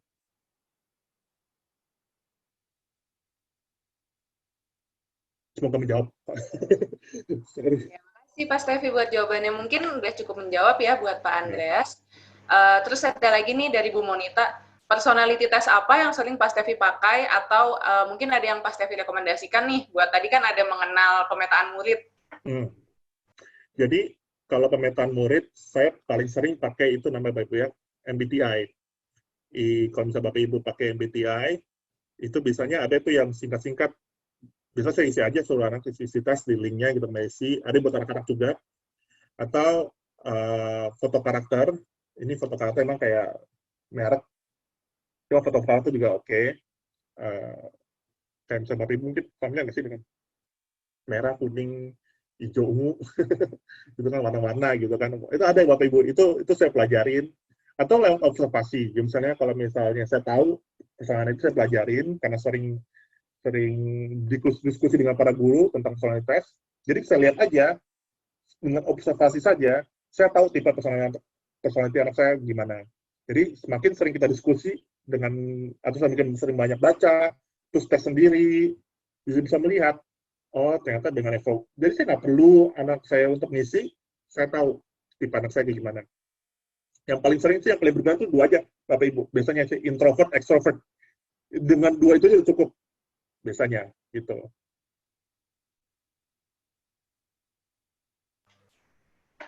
Oke. Nah, itu mungkin dibantu sama Pak Ahmad Sudori juga ada nge-share link buat tes MBTI. Kalau Bapak Ibu tertarik Yes, bisa yes. cek di situ. Nah, Terima Terus kasih. pertanyaan Banyak kok, selanjutnya banyak. dari Pak Salimin mau bertanya, bagaimana cara merubah mindset siswa yang sudah merasa gagal belajar sehingga semangat kembali dan pada akhirnya mindset itu bisa membentuk karakter anak? Ya, yang pertama kita adjust tantangannya Bapak Ibu ya. Jadi bisa gini, saya pakai matematika nggak apa-apa ya. Nah, kalau matematika kan itu kan kayak bersambung gitu kan, dari kelas 1 sampai kelas 12 misalnya, bersambung. Jadi kalau misalnya mereka nggak bisa satu level, mereka akan kesulitan di level berikutnya. Nah, biasanya kita sebagai guru, anak seperti ini harus ditangani one on one. Oke, tangani dengan kita. Yang pertama, kita harus lihat level mereka di mana, dan kita sesuaikan. Jadi kalau misalnya mereka tidak bisa di hal ini, kita lihat, turunin dulu levelnya, dan kita lihat perkembangannya. Jadi kita lihat, oh kamu ternyata belum bisa ini nih, gitu kan. Coba deh, pelajarin dulu yang ini, Bapak bantu.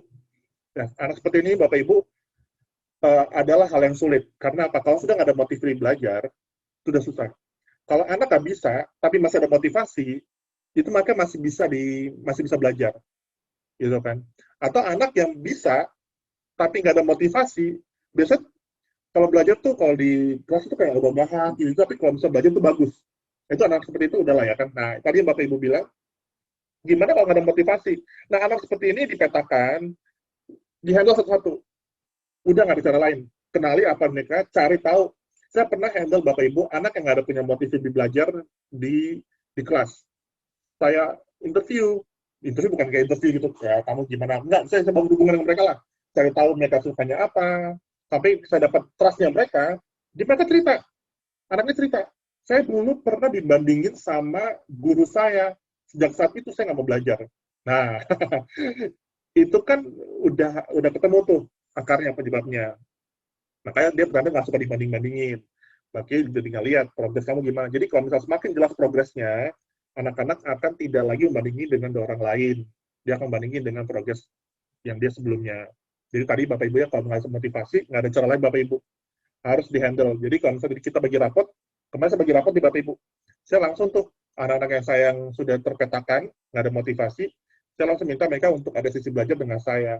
Nggak lama Bapak Ibu, cuma 10-15 menit gitu. Nggak mesti sejam, 2 jam di force gitu, nggak mesti. Pelan-pelan aja gitu. Karena itu butuh waktu sih Bapak Ibu. Jadi nggak bisa langsung instan gitu berubah gitu. Oke, jadi kalau misalkan dirangkum, dikenali dulu anaknya, Yes, terus coba dibangun motivasinya, karena yes, kalau misalkan nggak ada motivasi susah. Lalu dari situ betul. baru step by step Yes. diajarinnya lagi. Uh-uh. Oke, makasih Pak Stevi. Lanjut, ada pertanyaan dari Pak Ahmad Sururi. Eh, apakah pemberian feedback yang berdasarkan prosesnya dapat kita berikan ketika seluruh proses pembelajaran atau waktu-waktu tertentu saja? Seluruh proses penjelajaran, seluruh proses pembelajaran. Jadi uh, apa ya, gimana ya sebutnya? Uh, jadi bahkan dalam setiap interaksi saya di luar kelas, saya hati-hati dengan feedback. Jadi misalnya lihat anak gitu kan, lihat anak main misalnya main bola misalnya gitu kan, terus dia bikin gol misal contohnya, terus saya nggak pernah tuh muji, wah emang jago jago ini ya, jago main bola ya, nggak pernah. Jadi feedback dalam hal keseharian pun saya berubah gitu, nggak cuma di kelas Bapak Ibu, interaksi saya dengan orang-orang teman-teman saya pun begitu berubah. Jadi saya tidak lagi, jadi kalau Bapak Ibu punya anak, hindari ini saya karena saya juga sering handle dengan parenting ya, kita nggak boleh bilang wah kamu cantik ya gitu, nggak bisa Bapak Ibu, itu feedback yang salah. Jadi bisa, oh kamu gini ya, apa saya pintar merawat diri. Nah itu kan beda. Jadi feedbacknya lebih ke proses. Jadi kalau misalnya ngomongin feedback, bukan cuma sebagai guru, kita sebagai manusia sosial pun harus berubah dengan feedback kita. Entah kita ke anak kita, ke teman-teman kita, ke anak murid kita. Gitu. Oke. Uh, ini aku baca-baca pertanyaan selanjutnya. Kebetulan tadi ada yang jawabannya udah disebutkan sama Pak Hmm. Stevi. Jadi mungkin akan aku skip beberapa pertanyaan. Terus ada pertanyaan ini nih dari Pak Ahmad Suduri lagi. Oke Oh, Pak, wah Pak Ahmad, luar biasa nih. apa urgensinya memberikan predikat murid terbaik? Oh, ini berhubungan sama yang tadi Oh, kayaknya. ya, ya. Jadi saya pernah di sekolah yang, saya nggak nyebut sekolahnya, cuma sekolah saya bangga banget waktu sekolah itu. Jadi waktu saya masuk di sekolah tersebut, itu banyak foto anak-anak Bapak Ibu yang pernah berprestasi dimanapun. Bahkan hal sekecil apapun. Dipajang foto gede-gede. Wah, itu saya suka banget tuh. Tapi semakin saya lihat, ternyata itu tidak ada anak-anak yang dilihat dari progresnya. Jadi misalnya cuma lihat, oh yang paling cemerlang, yang paling jago gambar, pernah menang ini, juara olimpiade ini, pernah menang itu, gitu kan. Tapi tidak ada yang dihargai prosesnya. Ini membentuk, Bapak Ibu, yang membentuk iklim di sekolah, di mana kita dihargai, kalau kita tuh paling yang top. Jadi proses anak murid kita belajar, itu nggak pernah dilihat. Sehingga anak murid, Bapak Ibu, ya, perhatikan ya, akan lebih suka mencontek. Karena mereka tahu, mereka dihargai hasilnya, dibandingkan prosesnya. Jadi ini akan membentuk kebiasaan di iklim sekolah. Jadi di mana sekolah yang menghargai menghargai hasil dibandingkan proses, anak-anak tidak akan fokus ke proses, dia akan fokus ke hasil. Jadi mereka akan melakukan segala sesuatu, kecurangan sekalipun, supaya mereka hasilnya bagus. Karena mereka tidak dihargai prosesnya. Gitu sih Bapak. Jadi ini lebih ke apa ya? Lebih membuat iklim bahwa kita sebagai guru, at least ya, setidaknya kita sebagai guru, kita menghargai proses dan kita mempromosikan. Jadi tidak lihat dari urgensinya, tapi mengubah budaya kita sebagai guru atau sebagai dalam kelas bahwa proses itu penting. Itu sebagai salah satu metode aja sih Bapak. Jadi nggak mungkin. Jadi banyak caranya kok, banyak banget caranya. Gimana kita bisa menghargai proses yang murid lakukan. Gitu. Oke. Oke, mungkin udah cukup menjawab ya Pak Ahmad. Kita masih ada waktu, bisa nih pertanyaan selanjutnya. Ada pertanyaan dari Pak Ridwan Nurhadi dan Kaifil. Pak Ridwan.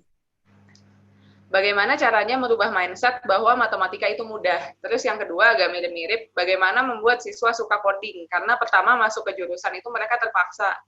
Karena jurusan yang dipilih bukan pilihan mereka gitu. Oh, jadi kalau salah jurusan gitu kali ya. Boleh Pak? Oke.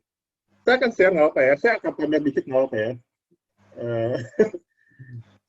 Coba saya akan ini saya pamer dikit apalah ya. Jadi supaya Bapak Ibu lihat bahwa saya nggak ngomong kosong gitu. Nah ini saya share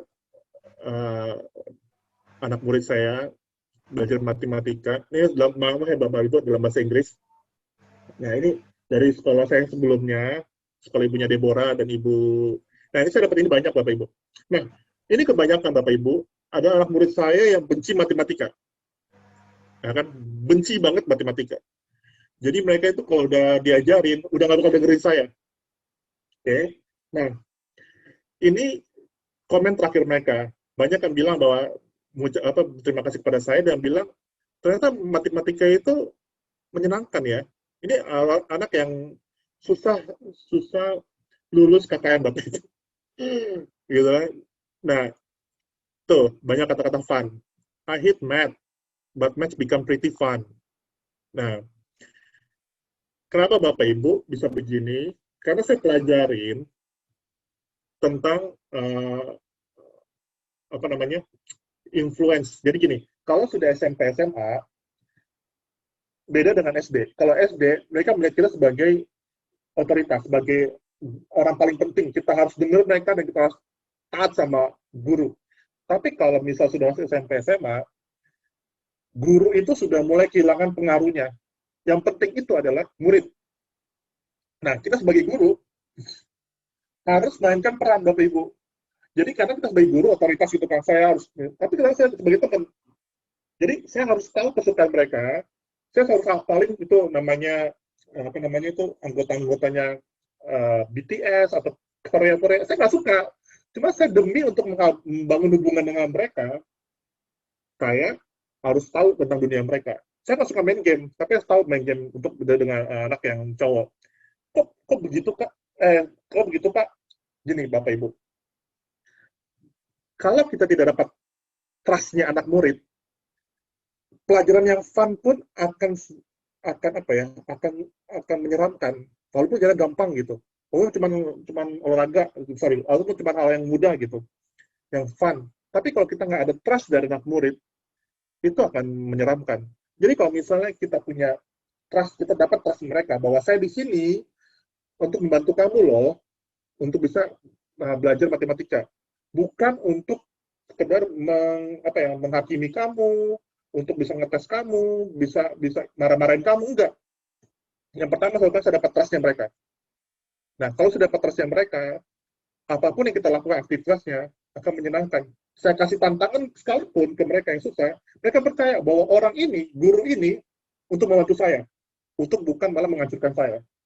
Itu yang pertama, Bapak Ibu ya. Jadi fokusnya pertama adalah bangun hubungan dulu, apalagi SMP SMA. Kalau anak SMA gampang, Bapak Ibu ya.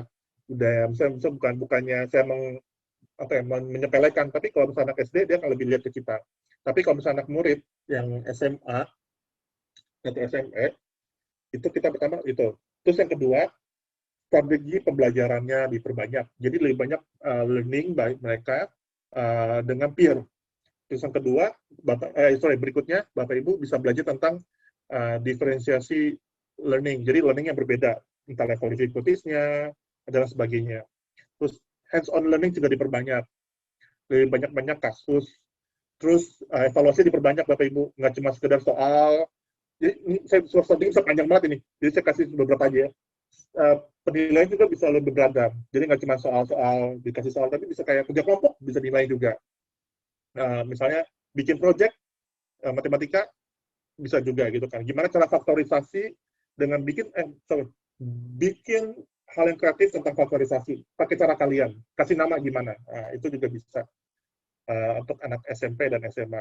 SD juga bisa sih. SD lebih banyak hands-on learning gitu. Kalau coding, ya kalau misalnya salah jurusan, tadi pertanyaannya Pak siapa tadi? Sorry. Pak Ilyas, Pak. Ya, pokoknya ada salah jurusan, salah nggak mau dipaksa. Ini ini kompleks ya Bapak Ibu ya. Kalau misalnya udah ngomong begini, saya akan share dari pengalaman saya pribadi aja. Saya salah jurusan, saya masuk foodtech. Bayangkan guru foodtech. Karena saya nggak ngerti panggilan saya nggak ngerti calling saya apa. Saya nggak ngerti bahwa ternyata saya bakal jadi guru. Maka saya masuk foodtech. Kenapa saya pilih foodtech? Nggak dipaksa, karena namanya keren aja. Bayangkan, salah jurusan Bapak Ibu. Saya itu mati-matian belajar. Nah, tapi ketika saya tahu bahwa pembelajaran itu mempunyai efek positif buat saya, dibandingkan saya menghabiskan waktu menggerutu, ya kan, lebih baik saya udah saya jalanin. Emang nggak maksimal, emang kalau udah ngomongin hal begini kompleks sih, nggak bisa dijawab dengan satu statement gitu, karena harus dilihat case by case, gitu sih. Tapi kalau bisa menjawab tentang growth mindset, ya itu bisa dilihat bahwa dengan coding pun akan bisa belajar banyak hal, dengan matematika pun bisa belajar banyak hal, Bapak Ibu. Saya approach ke anak murid saya bahwa matematika itu bukan cuma soal menghitung. Dengan matematika, emang nggak dipakai di dunia kerja, kontennya, tapi kompetensinya dengan belajar matematika, kalian bisa punya skill untuk menyelesaikan masalah yang kalian nggak suka, mempunyai skill untuk mereasoning, mempunyai skill untuk bisa melihat strategi yang baik gimana. Kontennya nggak kepake, integralnya nggak kepake, tapi skill yang mereka dapat dari belajar coding, skill yang mereka dapat dari belajar matematika, itu kepake di dunia kerja. Gitu. Oke. Kira-kira mungkin itu ya jawaban dari Pak Stevi. Terima kasih. Karena waktunya udah mepet, jadi aku terpaksa buat tutup sesi tanya jawabnya. Karena masih banyak yang antusias, sepertinya masih punya pertanyaan, nanti boleh ditanyain via grup WhatsApp aja. Nanti kita dari admin bakal bantu lanjutin ke Pak Stevi, nanti jawaban dari Pak Stevi kita lanjutin lagi. Oke. Oke. Terima kasih Bapak Ibu semuanya. Terima kasih sudah interaktif dengan saya. Makasih ya Pak, udah mau bantu isi buat hari ini. Oke, bentar ya, aku mau share screen, mau kasih pengumuman dikit nih yang tadi aku bilang. Nah, karena ini kan workshop series kita sudah berjalan setiap minggu ya, Ini adalah workshop yang ada di minggu depan nih, Sabtu 3 Oktober. Jamnya jam 2 ya Bapak Ibu, jadi mungkin nggak seperti biasanya, mulainya jam 9, kali ini mulainya jam 2 sore.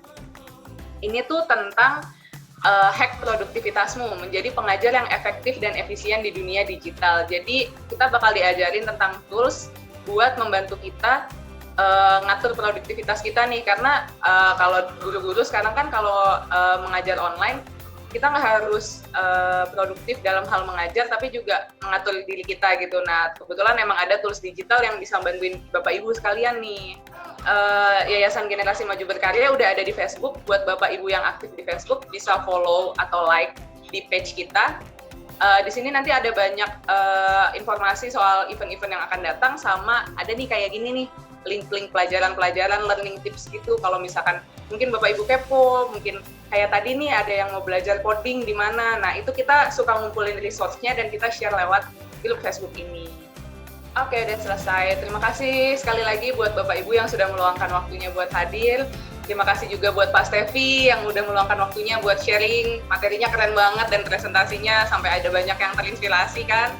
Semoga kedepannya kita bisa buat sesi-sesi kayak gini lagi, dan semoga Bapak Ibu bisa mengaplikasikan hasil dari sesi hari ini ke pengajaran. Terima kasih semua.